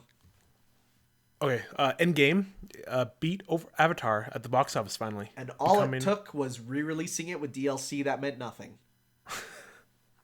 Is that released yet? Yeah. That, like, footage? Yeah. Well, not the footage, but it's like, I mean, people saw it. Oh, okay. And it's nothing. Anyways, Endgame is officially like the biggest movie ever all time now. Yeah. So there we go. I can't believe Disney beat Disney. Yeah. Oof. You see the James Cameron and then the Russo brothers exchange? James Cameron was like, he did the whole thing like, oh, like congratulations for finally beating Avatar and all that. And he's like speaking really highly of it. No, I think that's not what it was.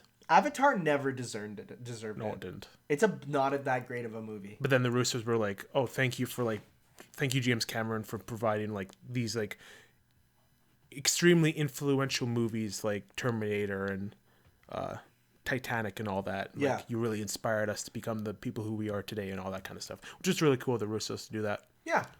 But yeah. Okay. Some more news. The original Monster Rancher is getting a remaster.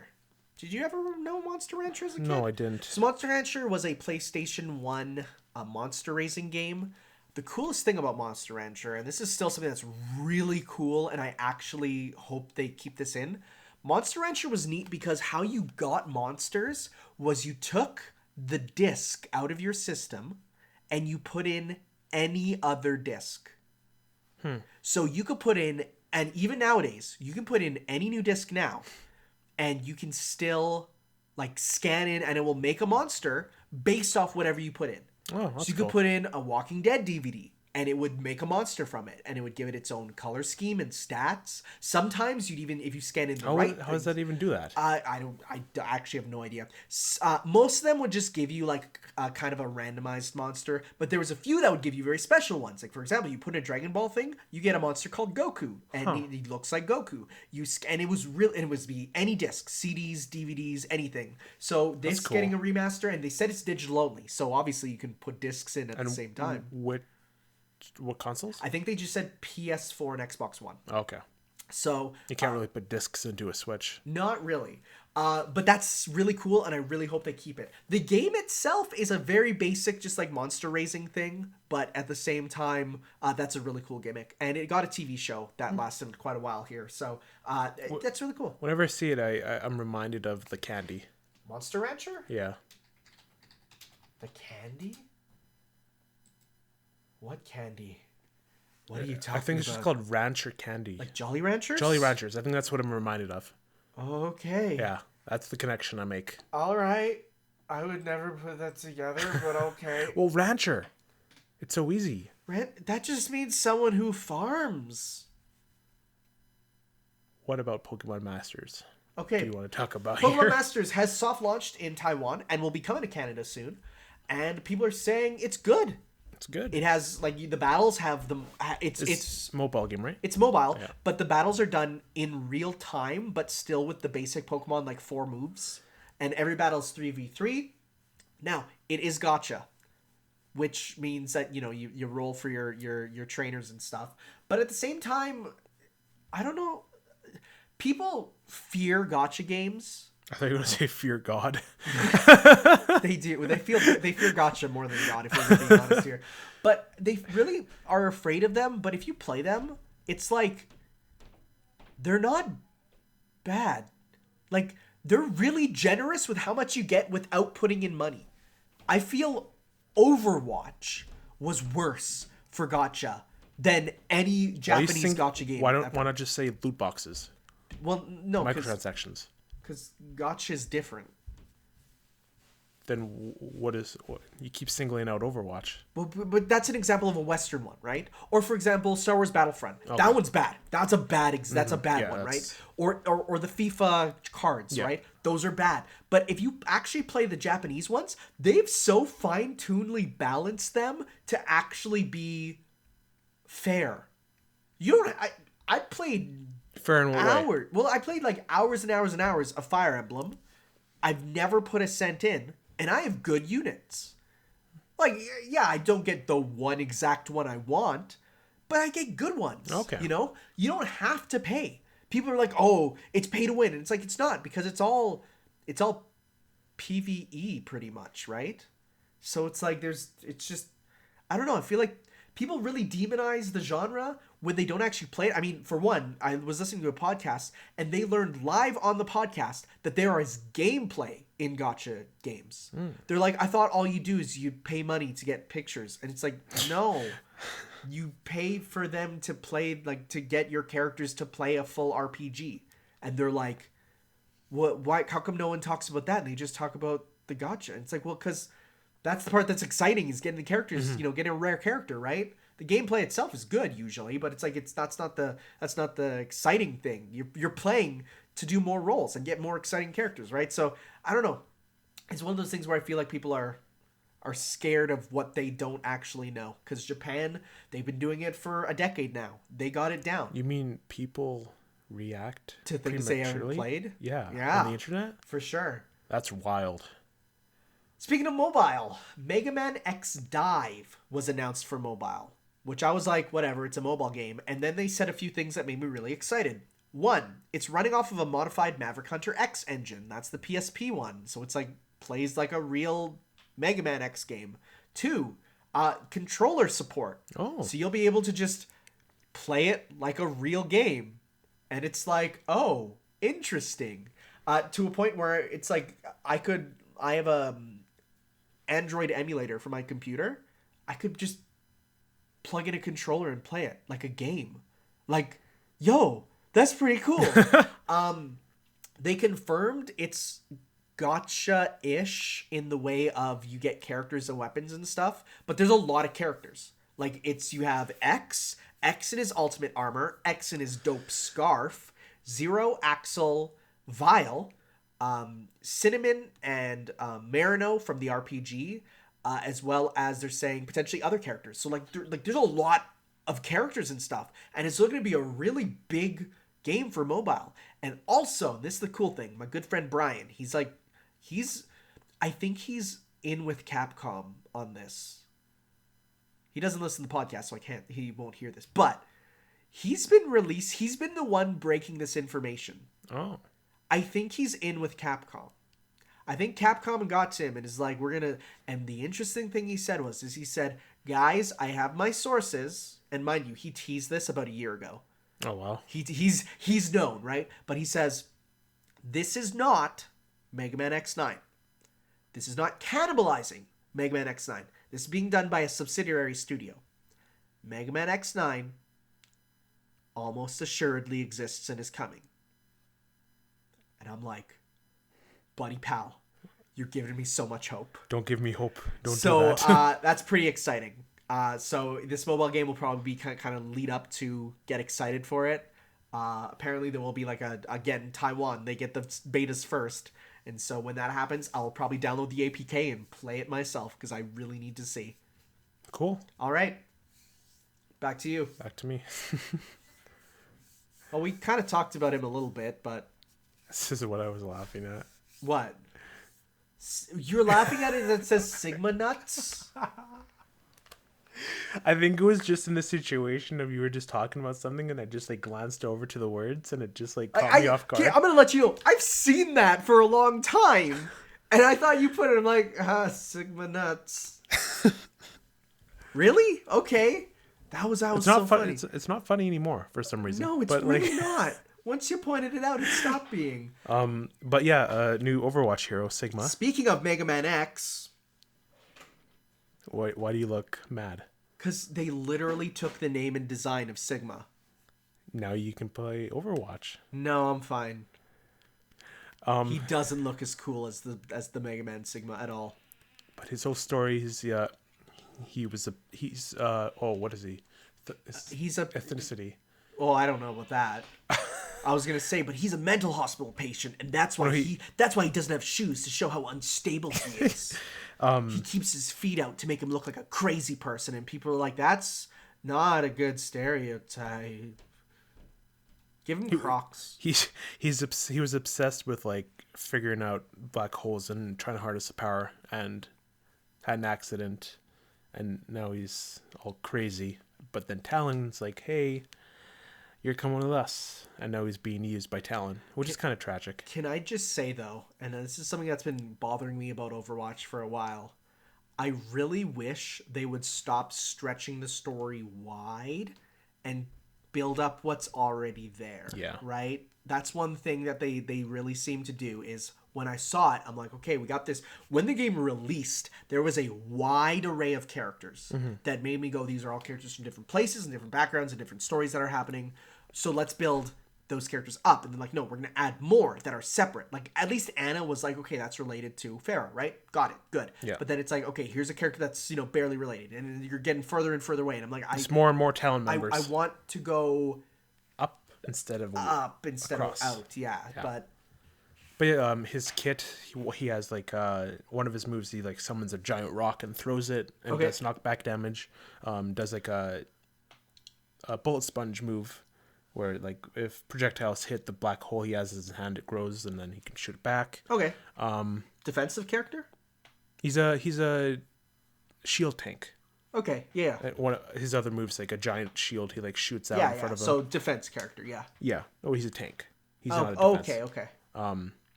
He floats, so he's like he doesn't make any noise when moving around, which is unique, because like all the tanks are like heavy, like boom, boom, boom. Interesting.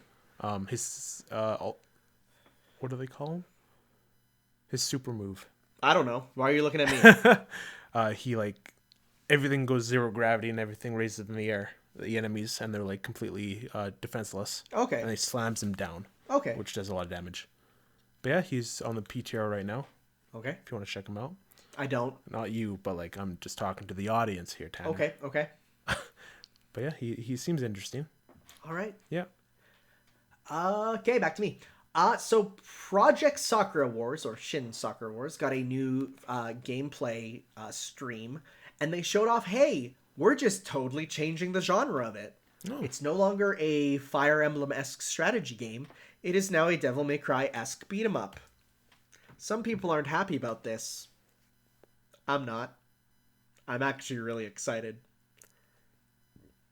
Like, there's something about going from you move a mech, you press an attack button, and you do an attack, to having the mechs just Dante move like crazy sword things and firing. Like, it's cool. For me, Sakura Wars, the main gameplay is not the strategy or that. The main gameplay is a visual novel that cuts into mecha stuff every now and then. So like that stuff's the same. But for this to be like, okay, now instead of having a strategy part between chapters, you have an action mission where you run around and do crazy, awesome sword stuff with your giant robot. That's pretty cool. They also showed off some new characters with a guest designer, meaning that like these new characters are drawn differently because they're from a different country, and I kind of like that.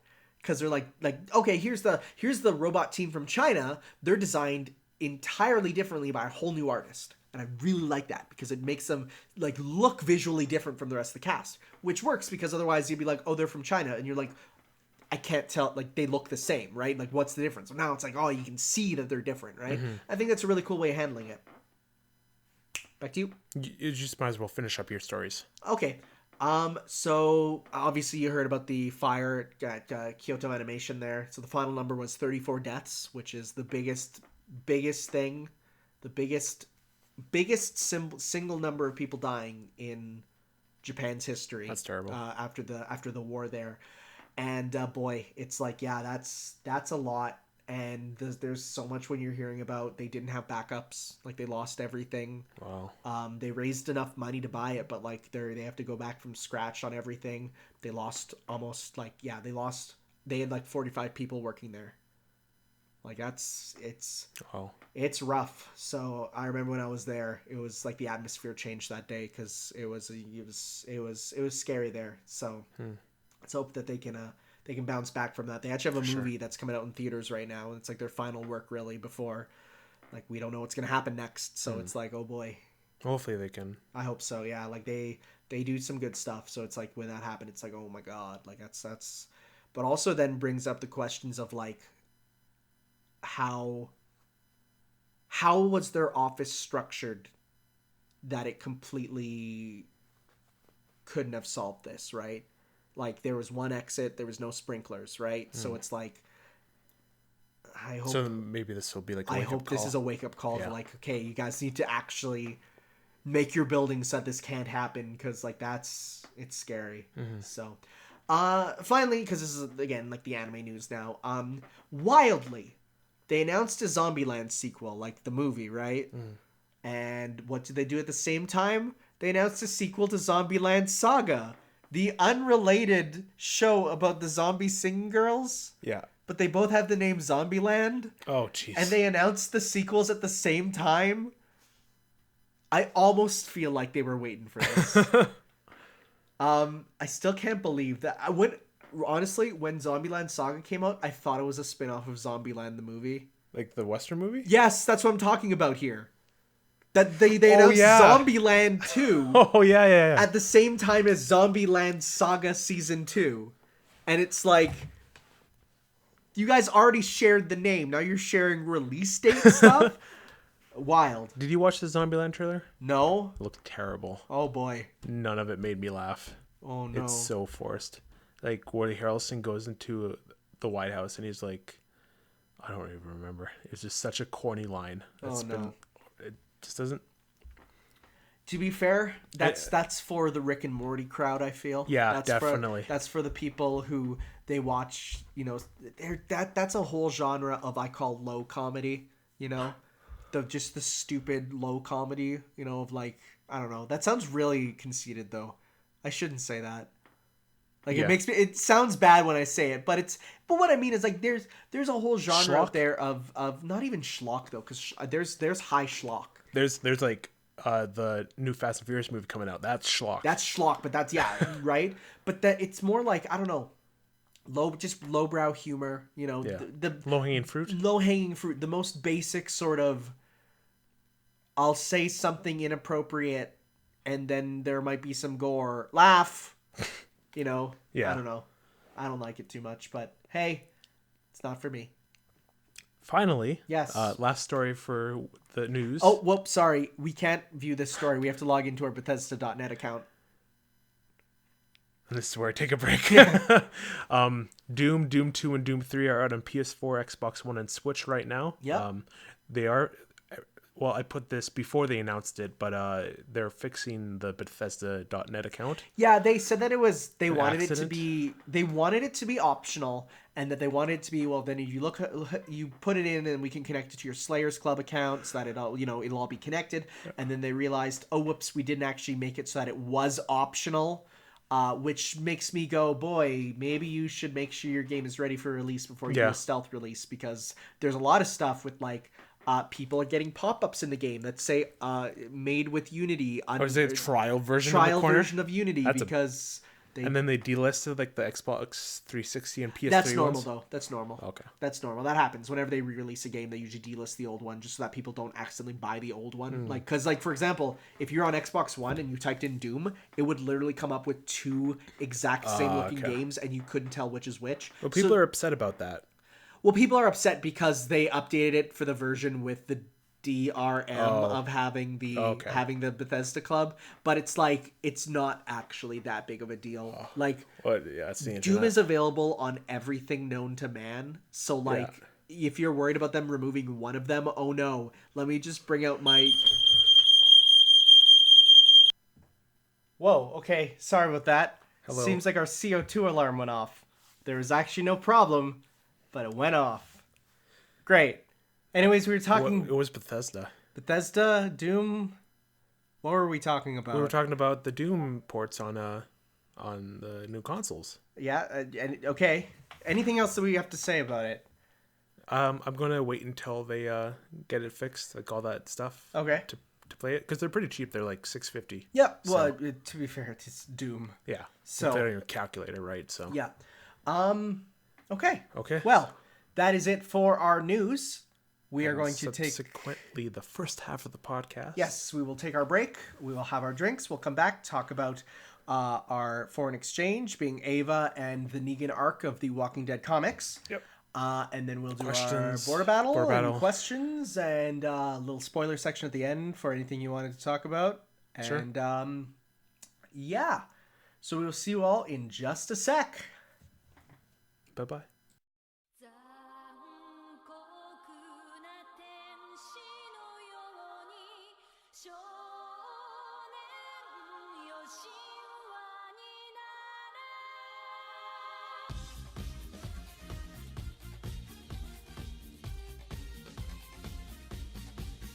Yo, this is a story about a boy named Shinji living in the flooded streets of New Orleans.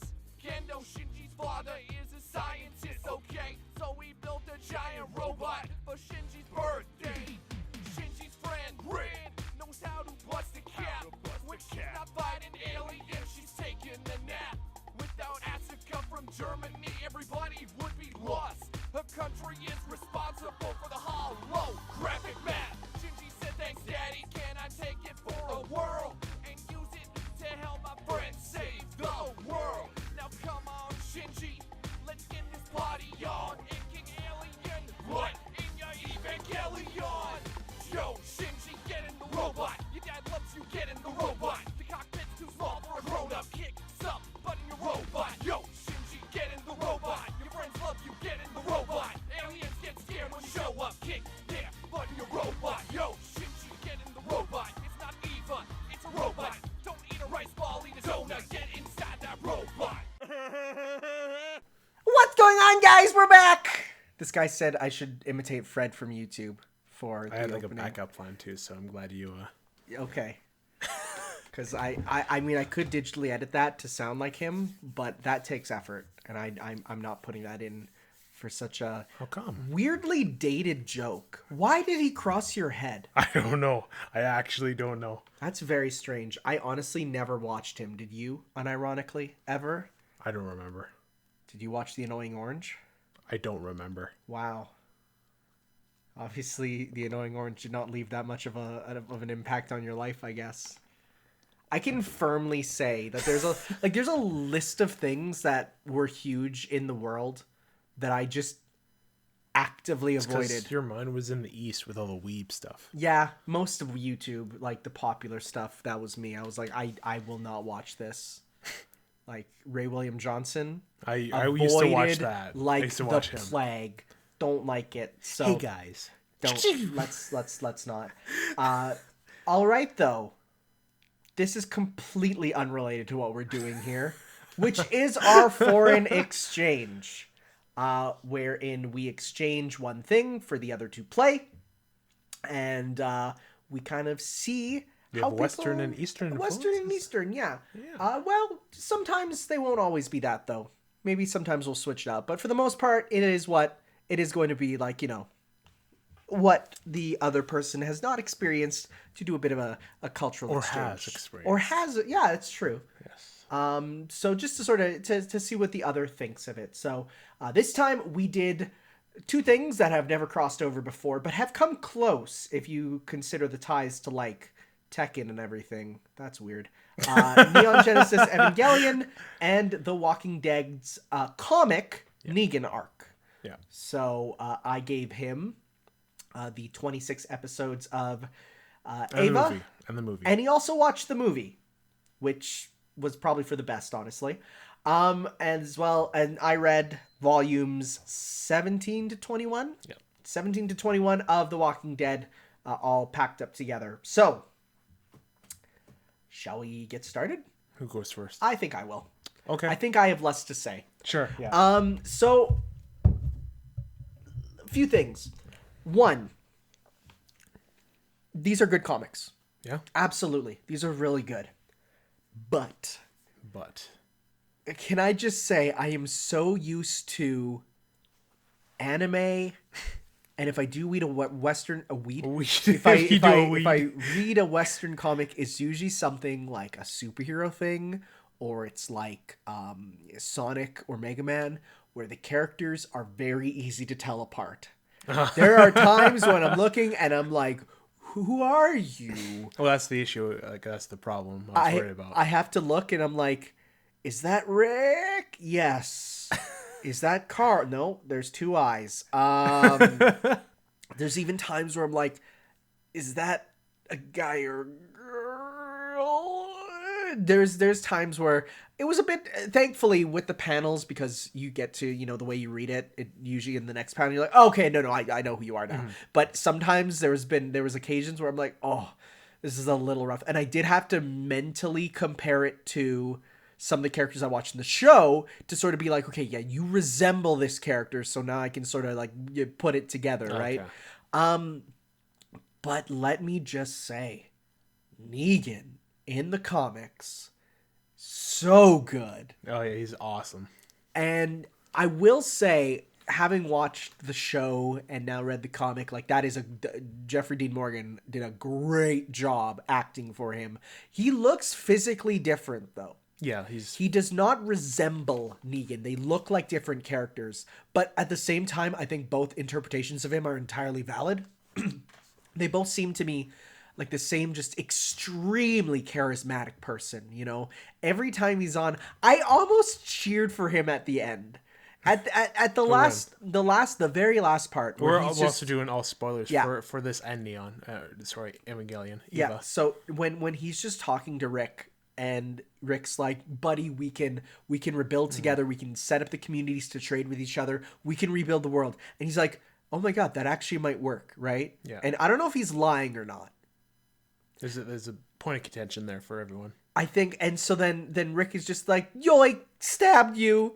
And then I'm like, oh man, but actually that you could have had a partnership there. Like it looked like he would. And here's the thing, maybe for some people they might have read it as, oh, it's clear he's acting because he's an actor. He acts, right? He does play up stuff. But like the face he had. But the face genuine. He had looked genuine, right? So I was like, oh, I was kind of cheering for him a bit at the end there. I'm like, I kind of wish you didn't do that, you know? But I guess that's part of making characters to be kind of well-rounded, Do you feel Rick's decision of keeping him alive came out of nowhere? No. No. I feel like that's in line with his character. Okay. I feel like it makes sense for him. I guess one thing I will say, and this extends to almost all mediums, boy, I prefer the comics over their adaptations. Oh yeah. Like in general, and this goes for manga, this goes for comics. And for me it comes down to pacing. I love comic pacing. Like you'll have like conversations are short. They can't take up whole they don't take up a whole page, right? Like they're short. You can in 3 panels, you can convey what might take 40 to 50 seconds in a show, right? For example, if there's characters walking somewhere, 1 panel them walking, right? Yeah. And then you skipped and then they're there or something, right? I love that. That's why I'm reading One Piece right now, and I'm reading through it. I've never actually read it up to I started reading it way past in, right? And I'm reading it and it's just and it's same thing here. I love comic pacing. I don't need to sit down and watch, it's I don't like it when a panel is extended to a minute or 2 minutes or 3 minutes. It's it's a panel, I get it. Its shows are different for pacing. They have to be, but I'm definitely reading this. I'm I could really enjoy sitting down and reading all this. I could not sit down and watch all the Walking Dead, at all. There's no way, right? But this, and it is because, and it does help. I'm a fast reader. For me, I read comics fast enough that they move in my head, right? I scan and I scan quickly, and it just you see it all happen, and I love that. Okay. So no, I really enjoyed this more than any other Walking Dead thing I've ever kind of interacted with. So some standout stuff. There was some jokes that actually made me laugh. I was really surprised. I didn't expect that. Like from Negan? Not even just from Negan, but a couple of Negan's crew. There's the one where Negan's like, this gives me a boner, and then he like moves on. He moves on to the conversation, and then like he's talking about other stuff, and he's like, what do you think, pal? He's like, yeah, it gives me a boner too. He's like, what are you talking about? He's like, when you said it, well, this whole time, me too, man. And he's like, that's weird.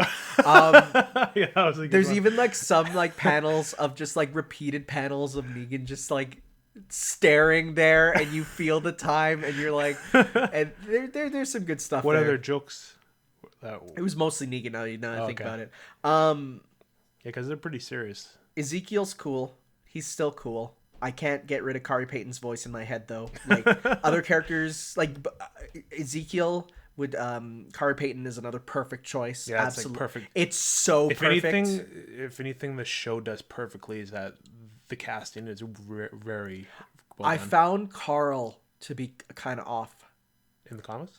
No, as in like if this was what Carl's meant to be, he seems way too innocent in the show.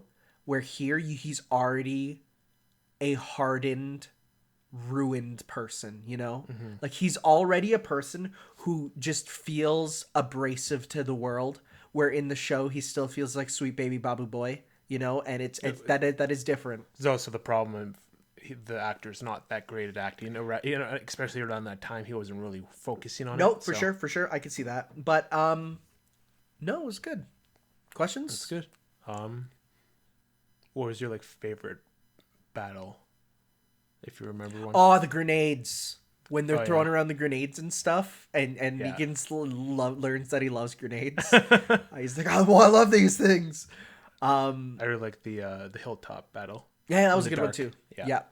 Oh, where Rick got hit by the arrow, and they thought like, oh, Rick's poisoned. The whole thing there with the one betraying guy, Dwight. So it knew it started with the D.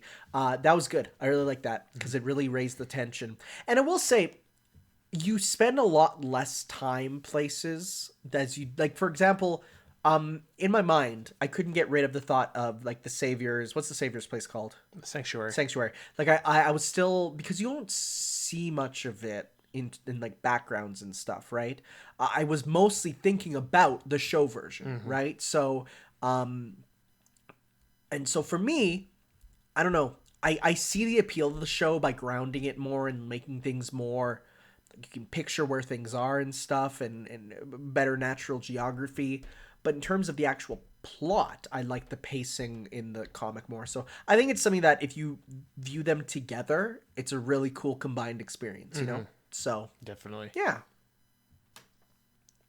Just thinking. Yeah, I think. But overall, you enjoyed it? I did. Yeah. I really enjoyed it. Yeah. It was something that, I read the first 3 while waiting for the plane in Vancouver for Japan. I actually just read the last 2 just last night. Okay, and cool. And it was good. Yeah, it was definitely something that I understand why people really like the comic, right? Mind you, I don't love the art. I think the art for me is hit or miss at times. When it hits, it hits, but when it misses, it's like there's some things that like it's too dark or it's too sketchy.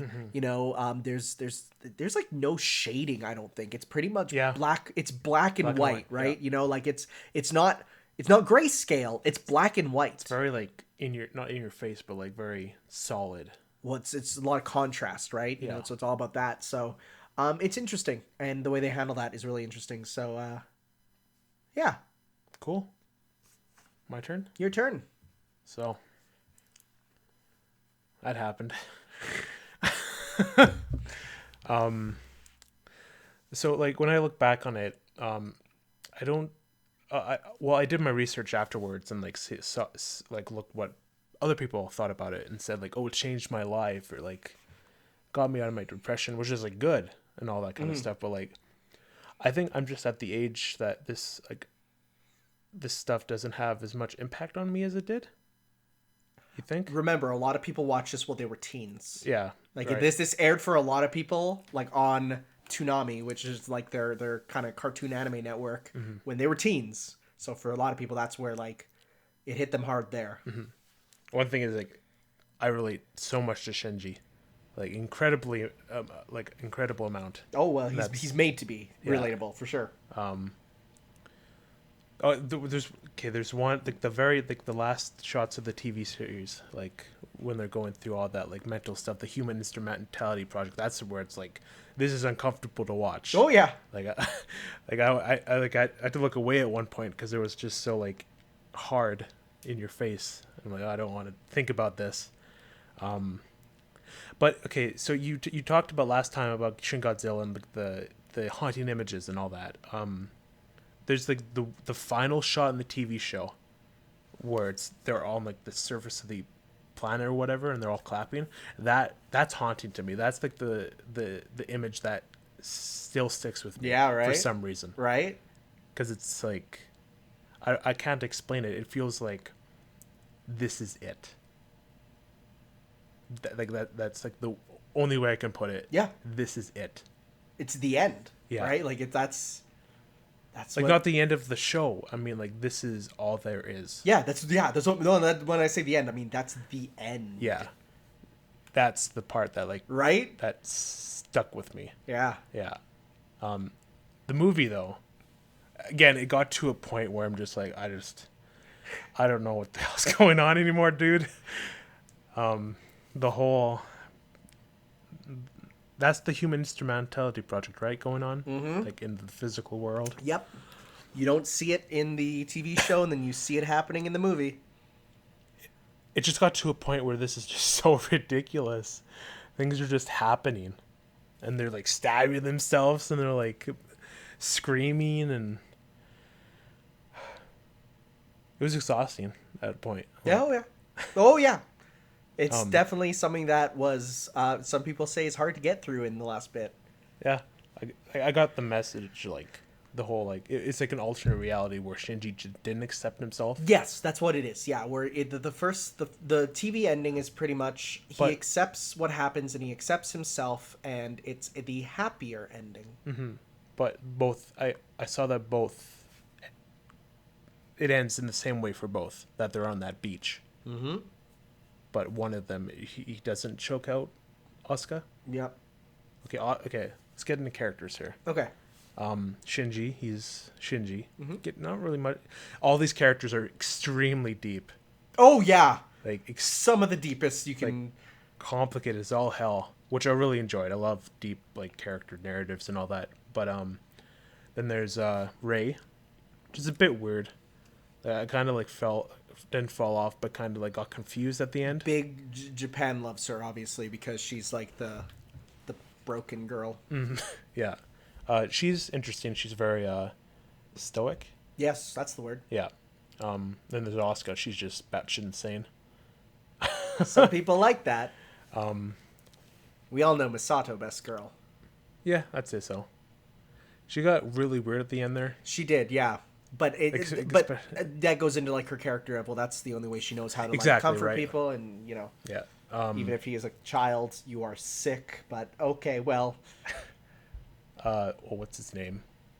Gendo. Yeah, he's very Father of the Year award. at first he like seemed really one note. Like he's just like, oh, I have this ultimate plan, but like in the movie he definitely got fleshed out a lot, and like what he really wanted, and like the whole point of this was I really enjoyed the arc with what's his name? Kaoru. I really enjoyed that, and how like it completely shattered Shinji's worldview and made him like. Did you pick up the subtext there? Oh yeah, I definitely did. Okay. I heard about how they changed that. So well, they turned it from text into subtext. Yeah. But it's still definitely super canon. Yeah. Like I really enjoyed that, and how he was pretty much the reason everything happened at the very end. Oh yeah. How Shinji his mind just completely went haywire and realized like, but at the same time I think it helped him realize like there are those moments in life that are worth living for, right? So, at the beginning it seemed to just like, I think I was looking too much into it. At the beginning, it's like, where is like all this crazy stuff? Oh, where is this? So while it was still a Monster of the Week show, you were looking like, for and there's a bit to find there in terms of character analysis. Yeah. But yeah, it starts off way more simple than some people think. Yeah. some of the angels were cool. The one that's I think that was Jet Alone an angel? Who? Jet Alone? Which one's that? The Evangelion that like is based on nuclear reactor. I don't know. That was just like going. I don't think it was. I think it was just like because the government was like, we'll make our own. Oh yeah. And they're like, and then Mizuta's like, no, don't do that. It'll like be bad. And then it like acts alone and like it was gonna like nuke the city or whatever. I didn't really understand the whole like how Tokyo 3 was set up. Oh yeah, well it's like the city on the top, and then it like goes like at night it's up, and then it goes down, and Oh, okay. yeah. Yeah, I didn't really. There's a lot of confusing stuff in the show that it didn't really like sink in for me. Yeah. It's one of those ones that every time you watch, you get something new out of it. Yeah, that's what I was told by one of my friends. Yeah. But yeah, it didn't really like hit me in the way I wanted, I guess. Okay. Like at the end there, it definitely got to like, this is what I want. This is what I want out of this show. But overall, I just don't have very many feelings toward it. You know? Okay. Interesting. Yeah. This is definitely not Yeah, JoJo but that levels. opening song though. Oh, dude. It's such a jam. It's so And good. the way, I know like a lot of animes do this, but like the way the music synced up with like the movements of the characters. Oh, perfectly. Like it's amazing. So good. It's so good. The last shot of Shinji smiling, that's also haunting. Yep. That's like, yeah. Any questions?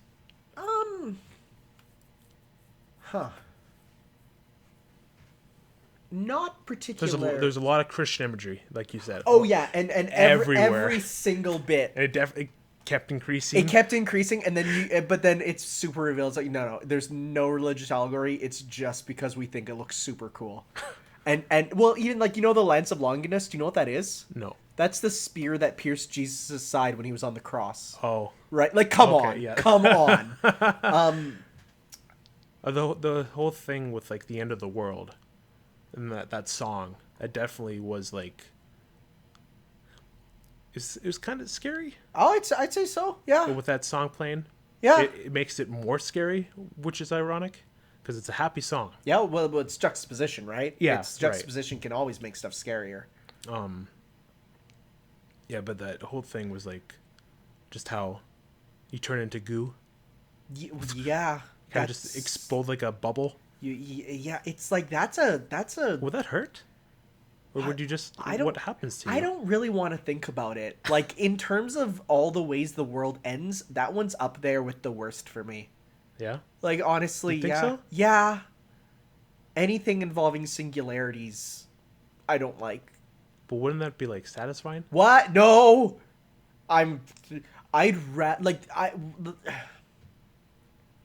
give me meteors from the sky. Give me poison air. Give me anything except anything involving goo. Anything involving goo is The my way they just horror the sound way. effect it happens. Yeah. And the person that appears like the angel. Yeah. Not the actual angel like an enemy, but like it appears like you're like, what was it like? Most admired person or whatever. Yeah. And then you feel comfortable and you let your guard down and then poof, you're gone. Sure, something, huh? So, would you classify this as a mecha show? Well, the whole thing with the Evangelions was kind of like overshadowed too. Right. They were like, they're human. Okay, now we're over here. Right. We're Yeah. doing the instrumental project. I'm like, what happened there? Like, It's a footnote that that part. I mean, that part was like when it went berserk and like ate the other angel, and it's like screamed into the air, and that's where the episode ended. That was strong. Mm-hmm. I'm like, what? Like, so they're humans that humans made? I think it's more that they use like the body and soul of a person and then like Oh, yeah, augment them into. Because each of their mothers are in that, and the whole thing with like being in the womb or whatever. Yeah. With that's Symbolism. a little bit on the nose there, but I don't want to classify it as a mecha show. I think it's more than that. People who classify it as a mecha don't actually understand it. Yeah. It's like people who classify like Fight Club as like a fighting movie, right? Yeah. Like, It's like, I mean, I guess, but what it's was not. Pen's whole thing in this show? But Why was he here? people discuss the symbolism of Pen all the time. The Almighty God or something, just observing. We don't know. One thing I'm just gonna let you know about, which might be interesting, is I'm sure people have told you might have heard the word rebuild. Yes, I did hear. Rebuilds. I've been, as part of my research, I watched the Crunchyroll. I didn't watch it all, but the Crunchyroll video of like all 47 different timelines. Oh, yeah. And I stopped before he started talking about the rebuild. Okay, so what I'm just gonna say is, it does something kind of crazy where it starts like they said we're just doing like a movie remake of the show, and the first movie is completely like 1-to-1. It goes up to like I think like episode like 13 or something. Like it's more actiony, but it's roughly the same. But there's a few minor differences that make people go, huh. And the second movie comes out, and for the half of it, it's still the same. And then, why is this happening now? Early. Oh. With the not this is it's a oh no. What does it happen in the show, in the movies? What episode? Around.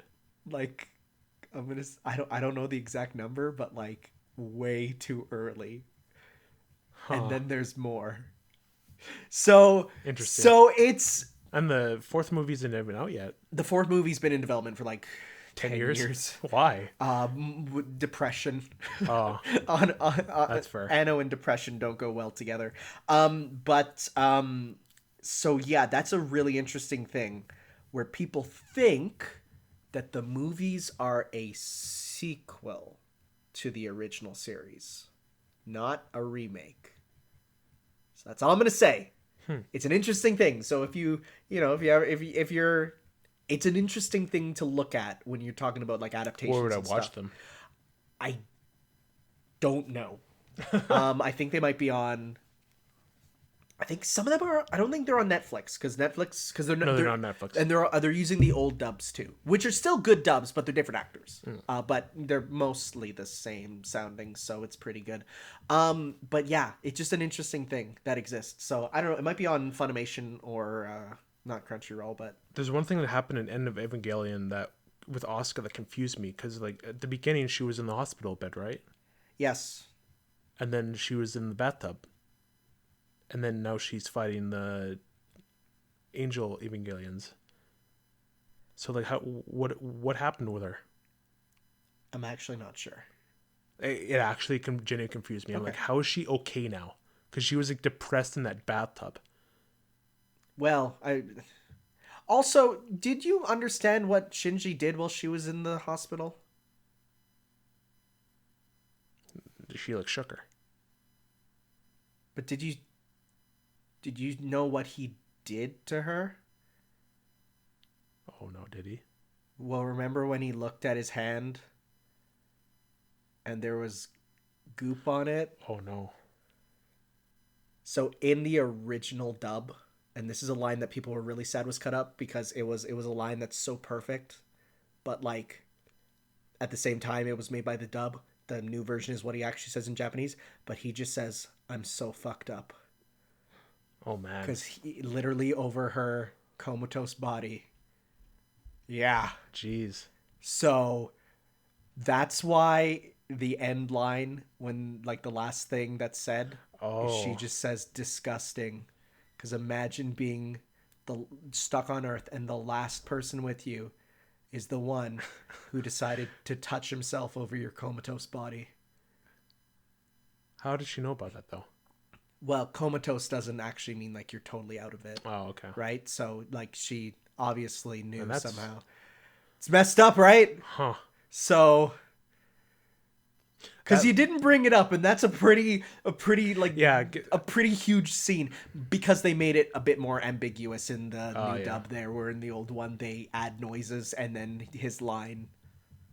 And the last shot with them on the beach there and with all the Evangelions, the crosses and all that. I think about that a lot. Like, what does the end of the world look like? Right, and that's a haunting image of it for sure. And the image of the end of the TV show with them on that earth and them all clapping, and then the beach scene. Mm-hmm. Those are the two shots that like have stuck with me ever since. Yep. So. Yeah, for sure. Anything else? No. So we're both. I say it enjoyed it. Yeah, and I say I enjoyed this too. I think we both came out with satisfactory sort of. Nothing like JoJo level.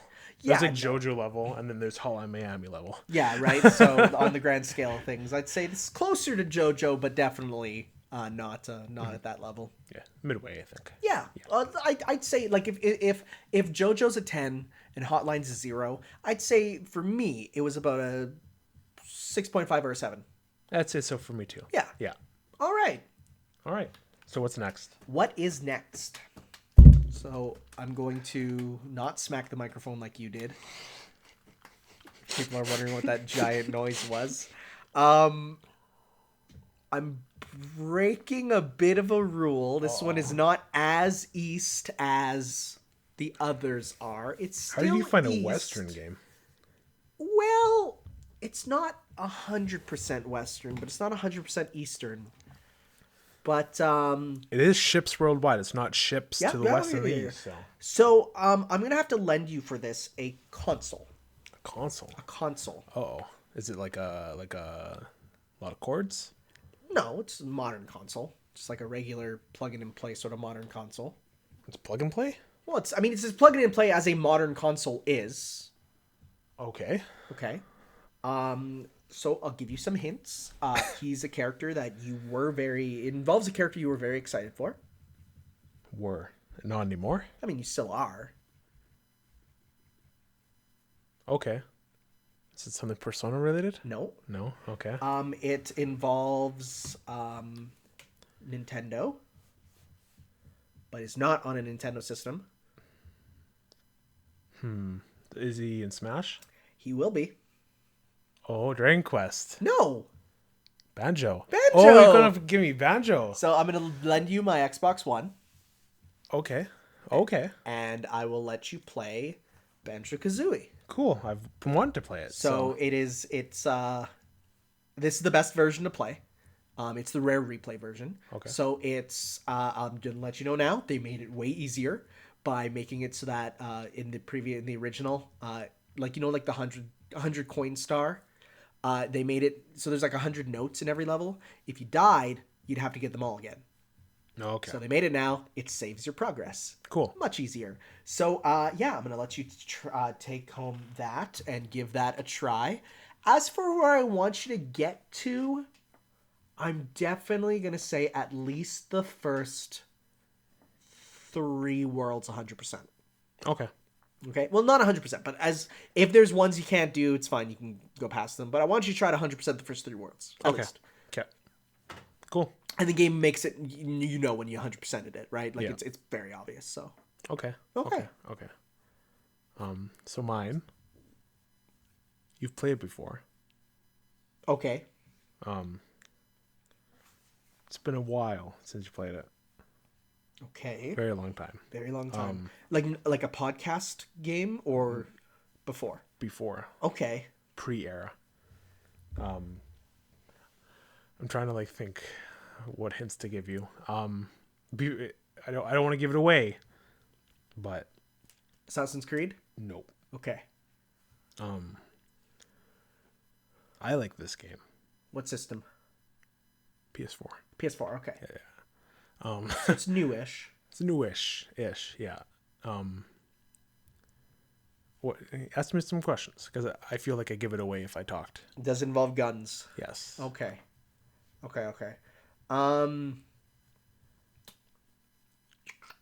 While since you played this game, and this game has changed. Game has changed? Yeah. Is it comedic? Or is it mostly serious? It's both. Oh no, yeah. It's lighthearted. Lighthearted. Okay. Yeah, it's lighthearted.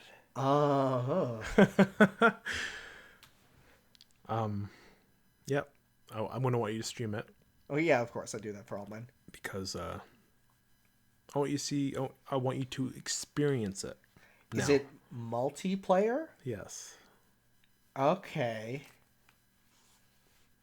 I played it before.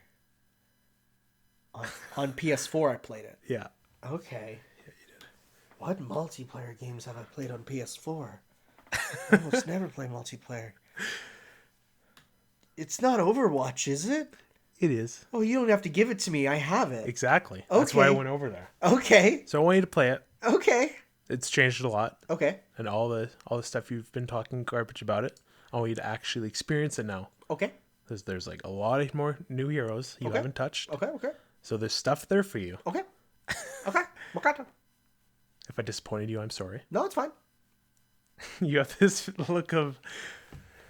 No, it's okay. I'll give it a go. Yeah, for sure. Okay, sure. It was a very last minute thing. I'm like, I'm so Don't worry, busy. mine was last minute also. I'm so busy on the weekends. Like when it like sneaks up on me, I'm like, oh shoot. Yep. What do I do? But yeah, I'm back into it. I want you to like. I'll give it a go. Yeah. Okay. Okay. Sounds good. Well, with that, You're gonna be able to stream it. yeah, Yeah. Yeah. Even if it's online. yeah, Okay. yeah. I'm all wired connected now, so it's all Gucci. Cool. Okay. So, Is this epic? Overwatch versus Banjo-Kazooie. There you go. Sounds good. Both franchises will be in Smash one day. What? No. It's now time, though, for our border battle. Border battle. So we should see, actually, who was the last one that won, because I actually didn't look. So, the last time was... last battle was the Western Legless Masses or the Eastern Servant with Dirt. The winner was... me, 100%. Oh, you guys suck. So I think yeah, that was people were giving you tips though. They're saying like you could have used the money to buy your own servants, like yeah, I guess. So that's okay. Okay, so rules for board battle: we play a round of super fight where we pick one character from a set of 5 cards, and then we draw a set of black cards to choose a power, and then we get one random power from the deck. So with that said, let's just give a quick 2-second shuffle, just a very quick one. I'm only taking a small section of our cards now, because then it's easier to shuffle small sections. Plus I can then pick from the middle and make sure we don't get any dupes. So first, draw your 5 character cards. Yikes. Ooh, I got a good one. Already got mine, 100%. Hundo, already putting it down. It's not a Fate character. Don't worry. Good. Oh, okay. So we need to pick one. Okay. Yeah, pick your one singular character. I already picked mine. 100. It's set.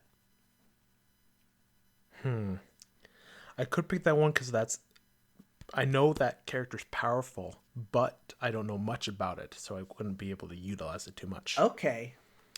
But would it be one that I know? Yeah. Okay. Yes. Or I could go the comedic route. Comedy can sometimes lead to... I mean, when you look at Dragon Ball, the gag characters are the ones that can defeat Vegeta.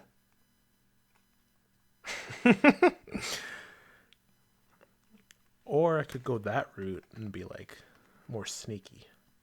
I'm not giving you hints as to who mine is. I know. I need to. This is a very interesting one. I think I'm going to. Gotta pick. I'm gonna go with this guy. Okay, sounds good.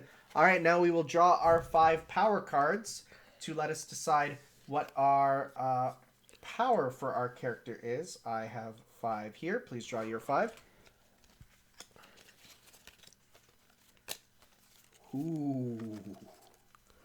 Okay. Oh, I thought I accidentally pressed a button. No, you didn't. You're good. Okay, that changes things.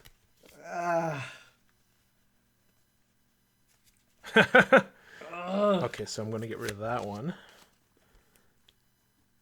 Sorry for the dead air. We're deciding. We're thinking about our characters because I have get rid of that. 5 really good cards.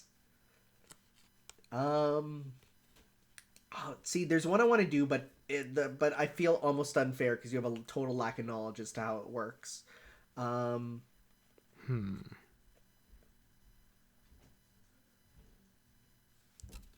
Go on. Okay, I got mine.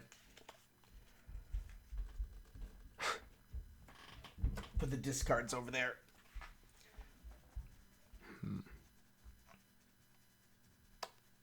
He's trying to psychologically profile me to see what sort of character I would pick and what power I would go with it.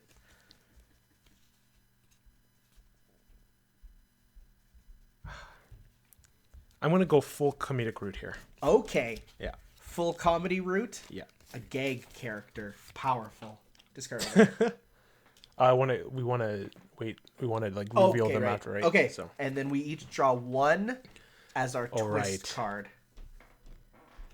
Frick.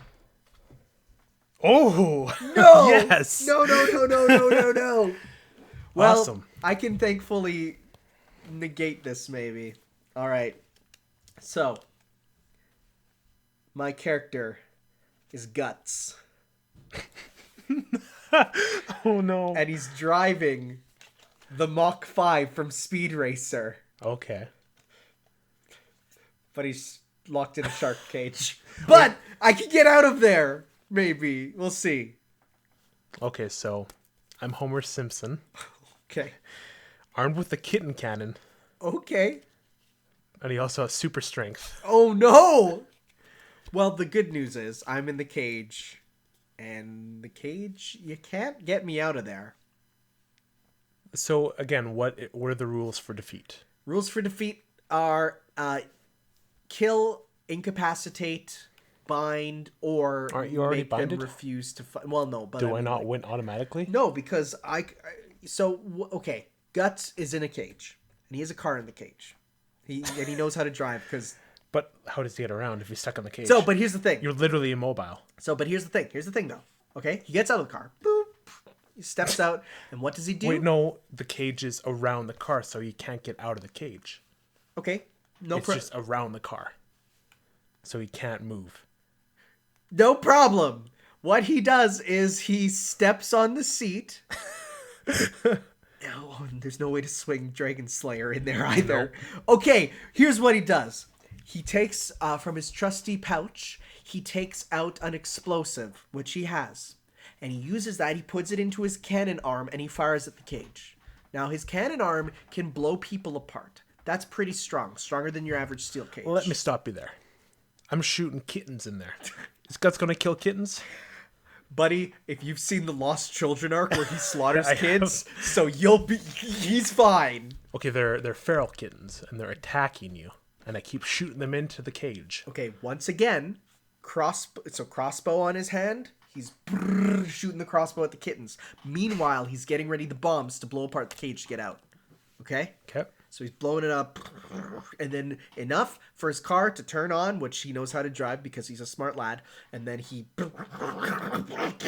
and shatters through the cage. He's out of it now. So now he's out in the middle of New York City, Central Park, in his car. I'm Homer. I call the entirety of the Simpsons cast. Okay. To battle you. All right. So then you all line up. You're all there. And I put a brick on the accelerator.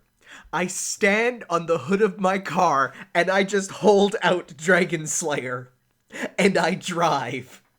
Homer through. Simpson with his super strength grabs the blade and throws you back away from the cast. While I am flying in the air, I take out my, what's it called?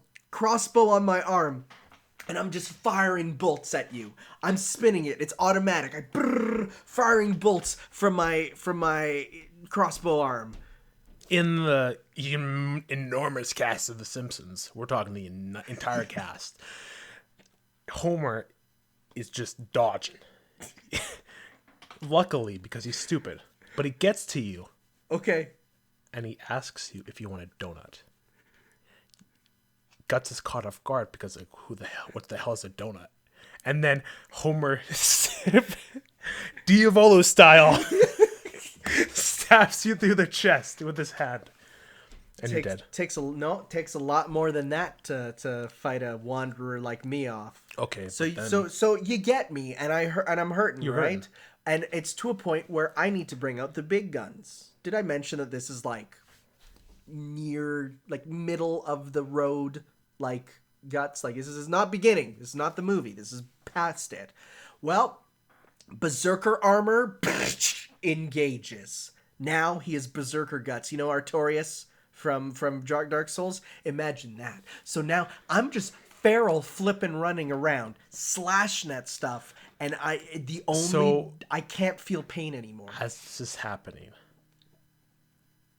drums, low drums, do.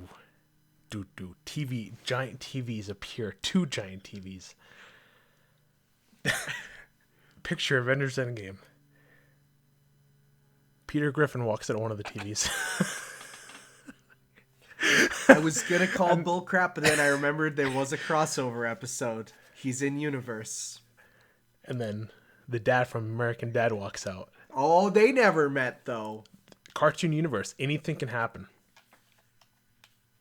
And this is like the sitcom, the animated sitcom. Western TVs and their references. The entire casts of these shows. One of them has an alien. The other has a really powerful chicken guy in a chicken costume. Are you going to be able to take on that many cartoon characters? One of them with super strength? I think at this point it's up for the viewers to decide. Just picture Avengers Endgame while you're doing this. Yeah, but I'm Guts in a car. Okay. These are cartoon characters. They can endure a lot of damage. That's true, but mind you, I literally don't feel pain anymore. Yeah, it's going to reduce my lifespan permanently, but I'm not worried about that in this battle. Okay. Well, I think at that point we will leave it up to our viewers to decide who would win this battle no one has ever imagined before. So what were the other cards you got that you could have brought up? The character cards, the other one was Marshmallow Man. That was the tall one that I didn't know much about. And I thought he's slow. He's just a big slow guy. Yeah, and you would have easily defeated me with your blade. Yeah. Then I had Lydia from Walking Dead, which she would have been like very low profile, and I could have got other whispers in, but I already did that before, so I wanted to go full comedic route with Homer. So my choices were a giant squid, an exorcist, Fei Long from Street Fighter, or pick a TV character. That one could have been good, but at the same time, I don't think that would count for anime, considering it is a white, just regular card and not an anime card. So, my other two was a gorilla and a pet rock. Oh yeah, good choice in that one. For my what are these called? Action cards? Just modifiers. Modifiers. Really. One has jellyfish instead of hands, so no to that. Only one leg. No to that. That's a bad one. 10 stories tall. I also had 10 stories tall somehow. Oh. I guess there's multiple for kaiju battles. And then can clone self, but each clone is just half as smart as the previous. But Homer's already pretty stupid, so... But you could wrap around to being smart with that. I guess I could. I didn't think about that. My other ones were armed with a Digivice. That was the one I'm like, I could do garbage with that, but you won't get it. Beats opponents into submission with a whip from Street Fighter. I think that's meant to be someone. I don't know. And then finally, a blank black card, regular. So I couldn't actually think of something that could have been... Because you still got to keep it fair. I couldn't just say, I'm invincible. Like, that's not fun, right? No. You know, so I couldn't think of something too fun with that, so... Okay. So we will leave that up to our viewers to decide which... Homer Simpson, Super Strength Homer Simpson teamed up with the entirety of the three core pillars of the cartoon sitcoms. You say comedy. The three pillars of comedy. No, it's not good, sir. Versus Berserk. Guts from Berserk. Yeah. Okay. We'll let you guys vote. So, we now have question time. Question. Just one from Mauricio here today. Hey guys, Mauricio here. Still on the hunt, job searching. Glad you enjoyed your Japan trip. I was trying to find my embarrassing picture when I found the R18 section in Akihabara, but found my old maid picture. Note, I don't look like a lot nowadays. So let's begin the QA. Did you want to see the pictures? Sure. I will say you found the R18 section. It was hard to not find the R18 section. Literally everywhere seems R18. Oh, you got a good one. Like my first one. My second one was not a good one. My second maid picture was a bad one. That's a cute one, though. Yeah. To both, what was a service used a lot one day but was canceled or shut down? Club Penguin. Oh, man, that must have hurt. Well, when it shut down, it was the point where I've moved on for a while. Yeah. But still, it's like it was a really solid part of my childhood. It was a big part of my childhood. And seeing it gone, well, it's not really gone. It's the rewritten. Yeah. The one that you played. Yeah. Yeah, so. Oh, yeah. It's never really gone. Mm-hmm. It's only shut down. For me, the one that stings the most is something called Shifty Look.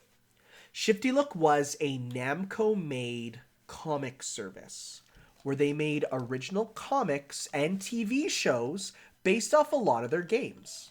So there was one for Katamari. There was a comic for Katamari. There was a comic for Mappy. There's a TV show for Mappy. There was a TV show and comic for Bravo Man. There was a comic for Klonoa. There was a lot of comics based off of all these old dormant franchises, right?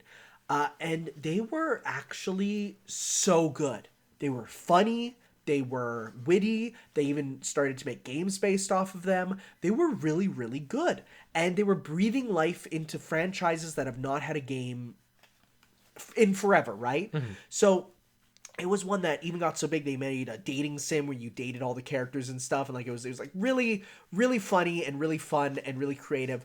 And then suddenly one day they're just like, Namco says we're done. And like they were in the middle of arcs of comics, and like there were some serious ones, there were some not so serious ones, and it was one that by the end of it I was like, man, I'm actually like, I was really sad because you can't even like they couldn't sell the comics anymore. They were starting to sell them on shelves, and it's like they made volume 1 of Bravo Man, but there'll never be a volume 2, and it's like, oh man, they just shut it down one day. And it was rough. They at least kept the TV shows up, and they even had some real talent behind it. Rob Paulson voiced Bravo Man. Like that's huge, right? Mm-hmm. So that was one that really got to me because it was such a good service and just randomly one day gone. And I was like, that was one I would look at every single day, see if there's a new comic. So another answer I have is the online services for PS3 games. I really like Uncharted 2's multiplayer. Yeah. Burnout Paradise multiplayer is being shut down soon. It's just like I spent so much time in those servers that it's like sad to see them go. Never be able to play them again. Yeah. So that's a sad thing with games is when they totally go down. Now, thankfully, there are people who make custom servers for stuff that's really beloved. But if you have something that's really niche, it's like too bad, man. Yeah, for sure. Okay.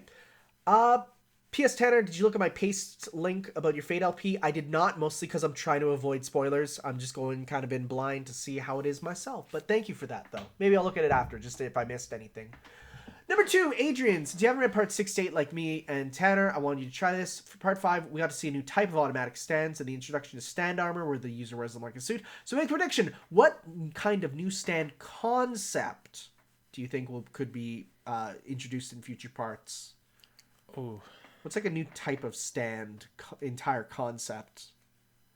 I'm even trying to think what ones do get introduced.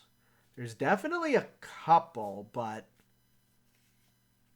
I'm trying to think. Because like a Requiem stand is a new stand concept too, right? Yeah, superpower stand. Giant stands, maybe small stands. Well, there are small ones, yeah, but a giant one that's new.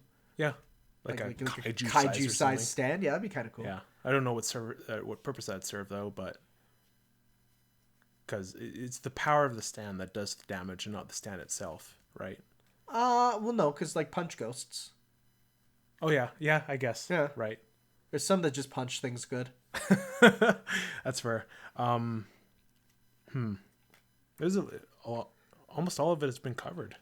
Yeah, I'm trying to think of some that are like you could start to develop ones that are like totally separate personalities, you know, like ones that kind of break off almost, or ones that don't, like ones that are apprehensive or ones that don't want to be, don't obey you. Well, not even don't obey, but just like are apathetic or they don't care. I don't know. Well, I feel like it's already happened before. Automatic and when he says automatic, that's like passive ability type thing. Yeah, the ones that just kind of... Well, I guess that would be one, because like Babyface is on its own, and Black Sabbath is on its own, so it's kind of like that, you know? Babyface at the end didn't really want to be part of it. He just kind of wanted to live. Oh yeah. Huh. That's quite a question. That's a tricky one, because you'd have to start thinking about, like... I don't know. You'd have to have at least a basis on the next parts to really start planning what that would be, right? I think it goes beyond human concept. Well, what about like animal-shaped ones, like more animalistic style ones, right?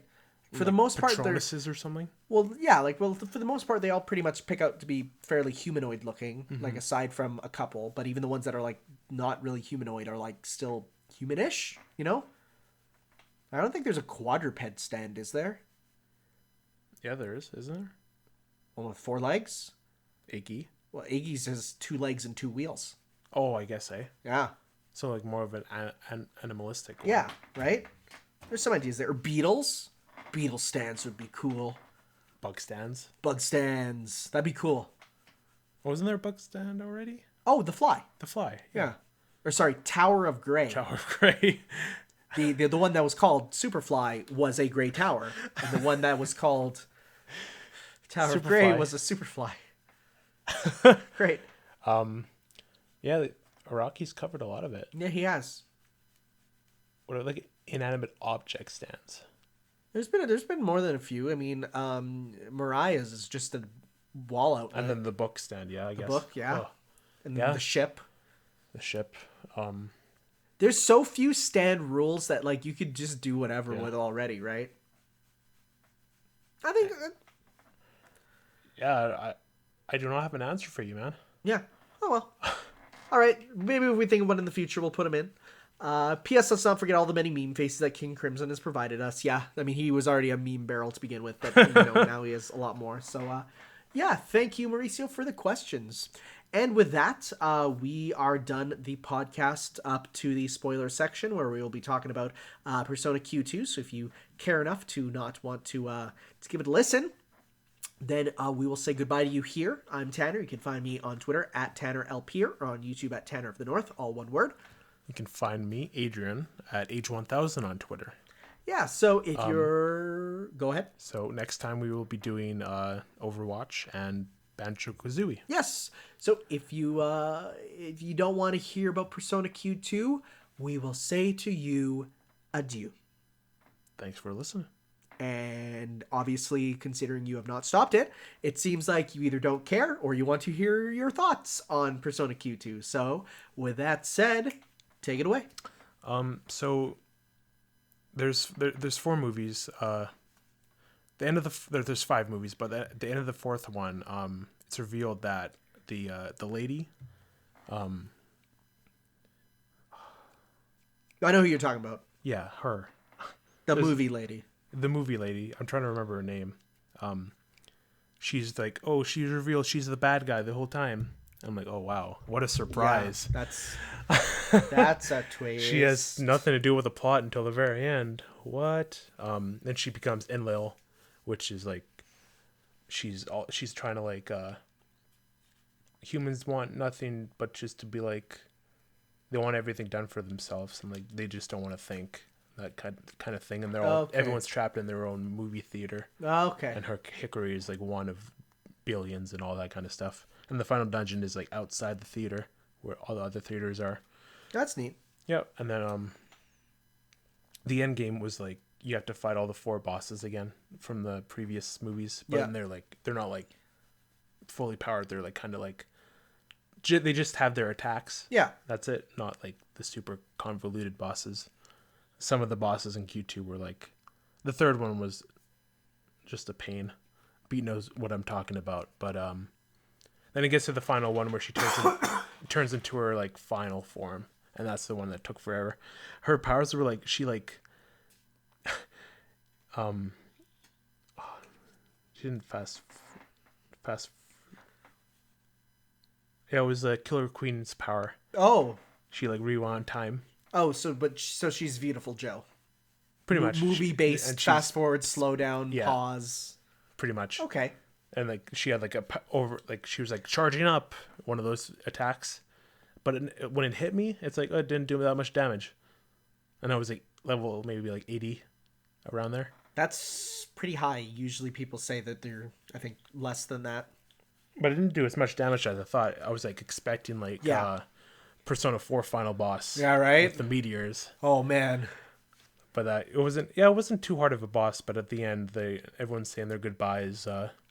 They go to their own world, and then they like forget everything. No, it was like Hikari's like, I'm gonna make, because her whole thing was like she wants to make a movie and she wants to be her own person and make her own movie, and then she's like, I'll make sure I'll find a way for you guys to watch my movies, and then they go back to their own worlds, and like in Persona 3 they're like chilling in a hotel room, in a hotel. Oh no! Oh, hotel. Yeah, it looked like a hotel. Or that's probably just their dorm. Yeah, maybe. And they're like, oh, there's this cool sci-fi movie, and because that movie was based off their like Persona 3, and they're like, yeah, we can't wait to watch it, and like all that, and then they go to Persona 4, and they're in a used apartment or used house or the Dojima house, and everyone's chilling. And Nanako's there. Oh yeah, I'm like, oh, Nanako is so awesome. Well, Nanako is a DLC navigator you can get. And she was also in the first game too, I think. Yeah, it was as a DLC navigator. And they were like, oh, there's this like prehistoric movie, and one of the dinosaurs looks like a Yosuke. And he's like, what? And then they go to the Persona 5 one, and they're in the attic, and they're like, oh, there's this new movie premiering, we should go see it, and all that. And then they go, and they watch the movie, they're like applauding, and it's like, and the director's here. And then they don't show Hikari's grown up, like she's all grown up, and they don't show her face, but she like walks to the front, and that's where it ends. Oh. And Joker sees her and like it's like, oh. Oh, yeah. So they do remember a little. I think it's like one of those stirring memories that like in the back of their head type thing. And the Persona 3 portable girl is just written out of canon. Oh no, they do that. They do a thing with her too. Oh, they do? Yeah, they're in that dorm. They're like in a room, I think. Okay. And they talk about the sci-fi movie again. Okay. But with their own characters. Okay, so then she's like an alternate universe version, I guess. Neat. Okay, I'll take that. Yeah, and then that's where it ends. The cool thing, the credits is like they show you the maps you did. Oh yeah. Through each dungeon, there's like, oh, that's really cool. You wrote the maps. I like that. And a bunch of pictures of the characters just having fun. Nice. Throughout the game. I was like, yeah, it was a good experience. I was sad that it ended because of like at that point it's like movie 4 really dragged on a lot. Yeah. Because it was like what 10 floors. That's a lot for each of those floors takes hours. The final one was only 4. Really? Like, wow, well, it's a bit like the finale of Persona 5, right? Where it's like the final like dungeon is like 3 screens. Yeah. Right? So yeah. But yeah, that's pretty much it for Q2. All right. And then JoJo we talked about in the other video. Yeah, we talked about it a lot in our actual where we watched reactions. It. So yeah. So check those out if you're interested. Yeah, for sure. And I think that's about it then. That is. Cool. So if you are interested in hearing more from us, again, please either subscribe on YouTube if you watch on YouTube, or hit the the follow or subscribe button on whatever podcast depository you are using. Listening service. And yeah. Yeah, that's about it. Hopefully next time we're going to be talking about our experiences with Hero because he's still not out. Yeah, it's kind of weird. I'm gonna hard bet. We didn't talk about the spirits. He's a well, not much to say other than like they're in. So I'm gonna say Final Fantasy. I'm gonna say 100%. We're gonna have him next time. Yeah, I think so. Yeah, because I mean the 7-Eleven thing with the I gotta be out by. These posters saying pre-order Joker gonna be our pre-order Hero are down on the 4th. Wouldn't it just go into the next poster? No, because there's the only reason they usually ask them taken down is because it doesn't apply anymore. Or maybe it just is going to take up more space. I don't know. We'll have to see. I think it'll be out for sure in the next couple of weeks here. So or talk about Evo 2. Yeah. Whatever gets revealed there, the new Capcom game that's like totally gonna be there. Maybe, who knows? New DLCs. Yeah, there will be stuff to talk about next time. Yeah. So we'll see you then forward to that. for that, guys. It'll be 2 weeks. 2 weeks. Yeah. Yeah. So thanks for listening. And ciao. Bye-bye.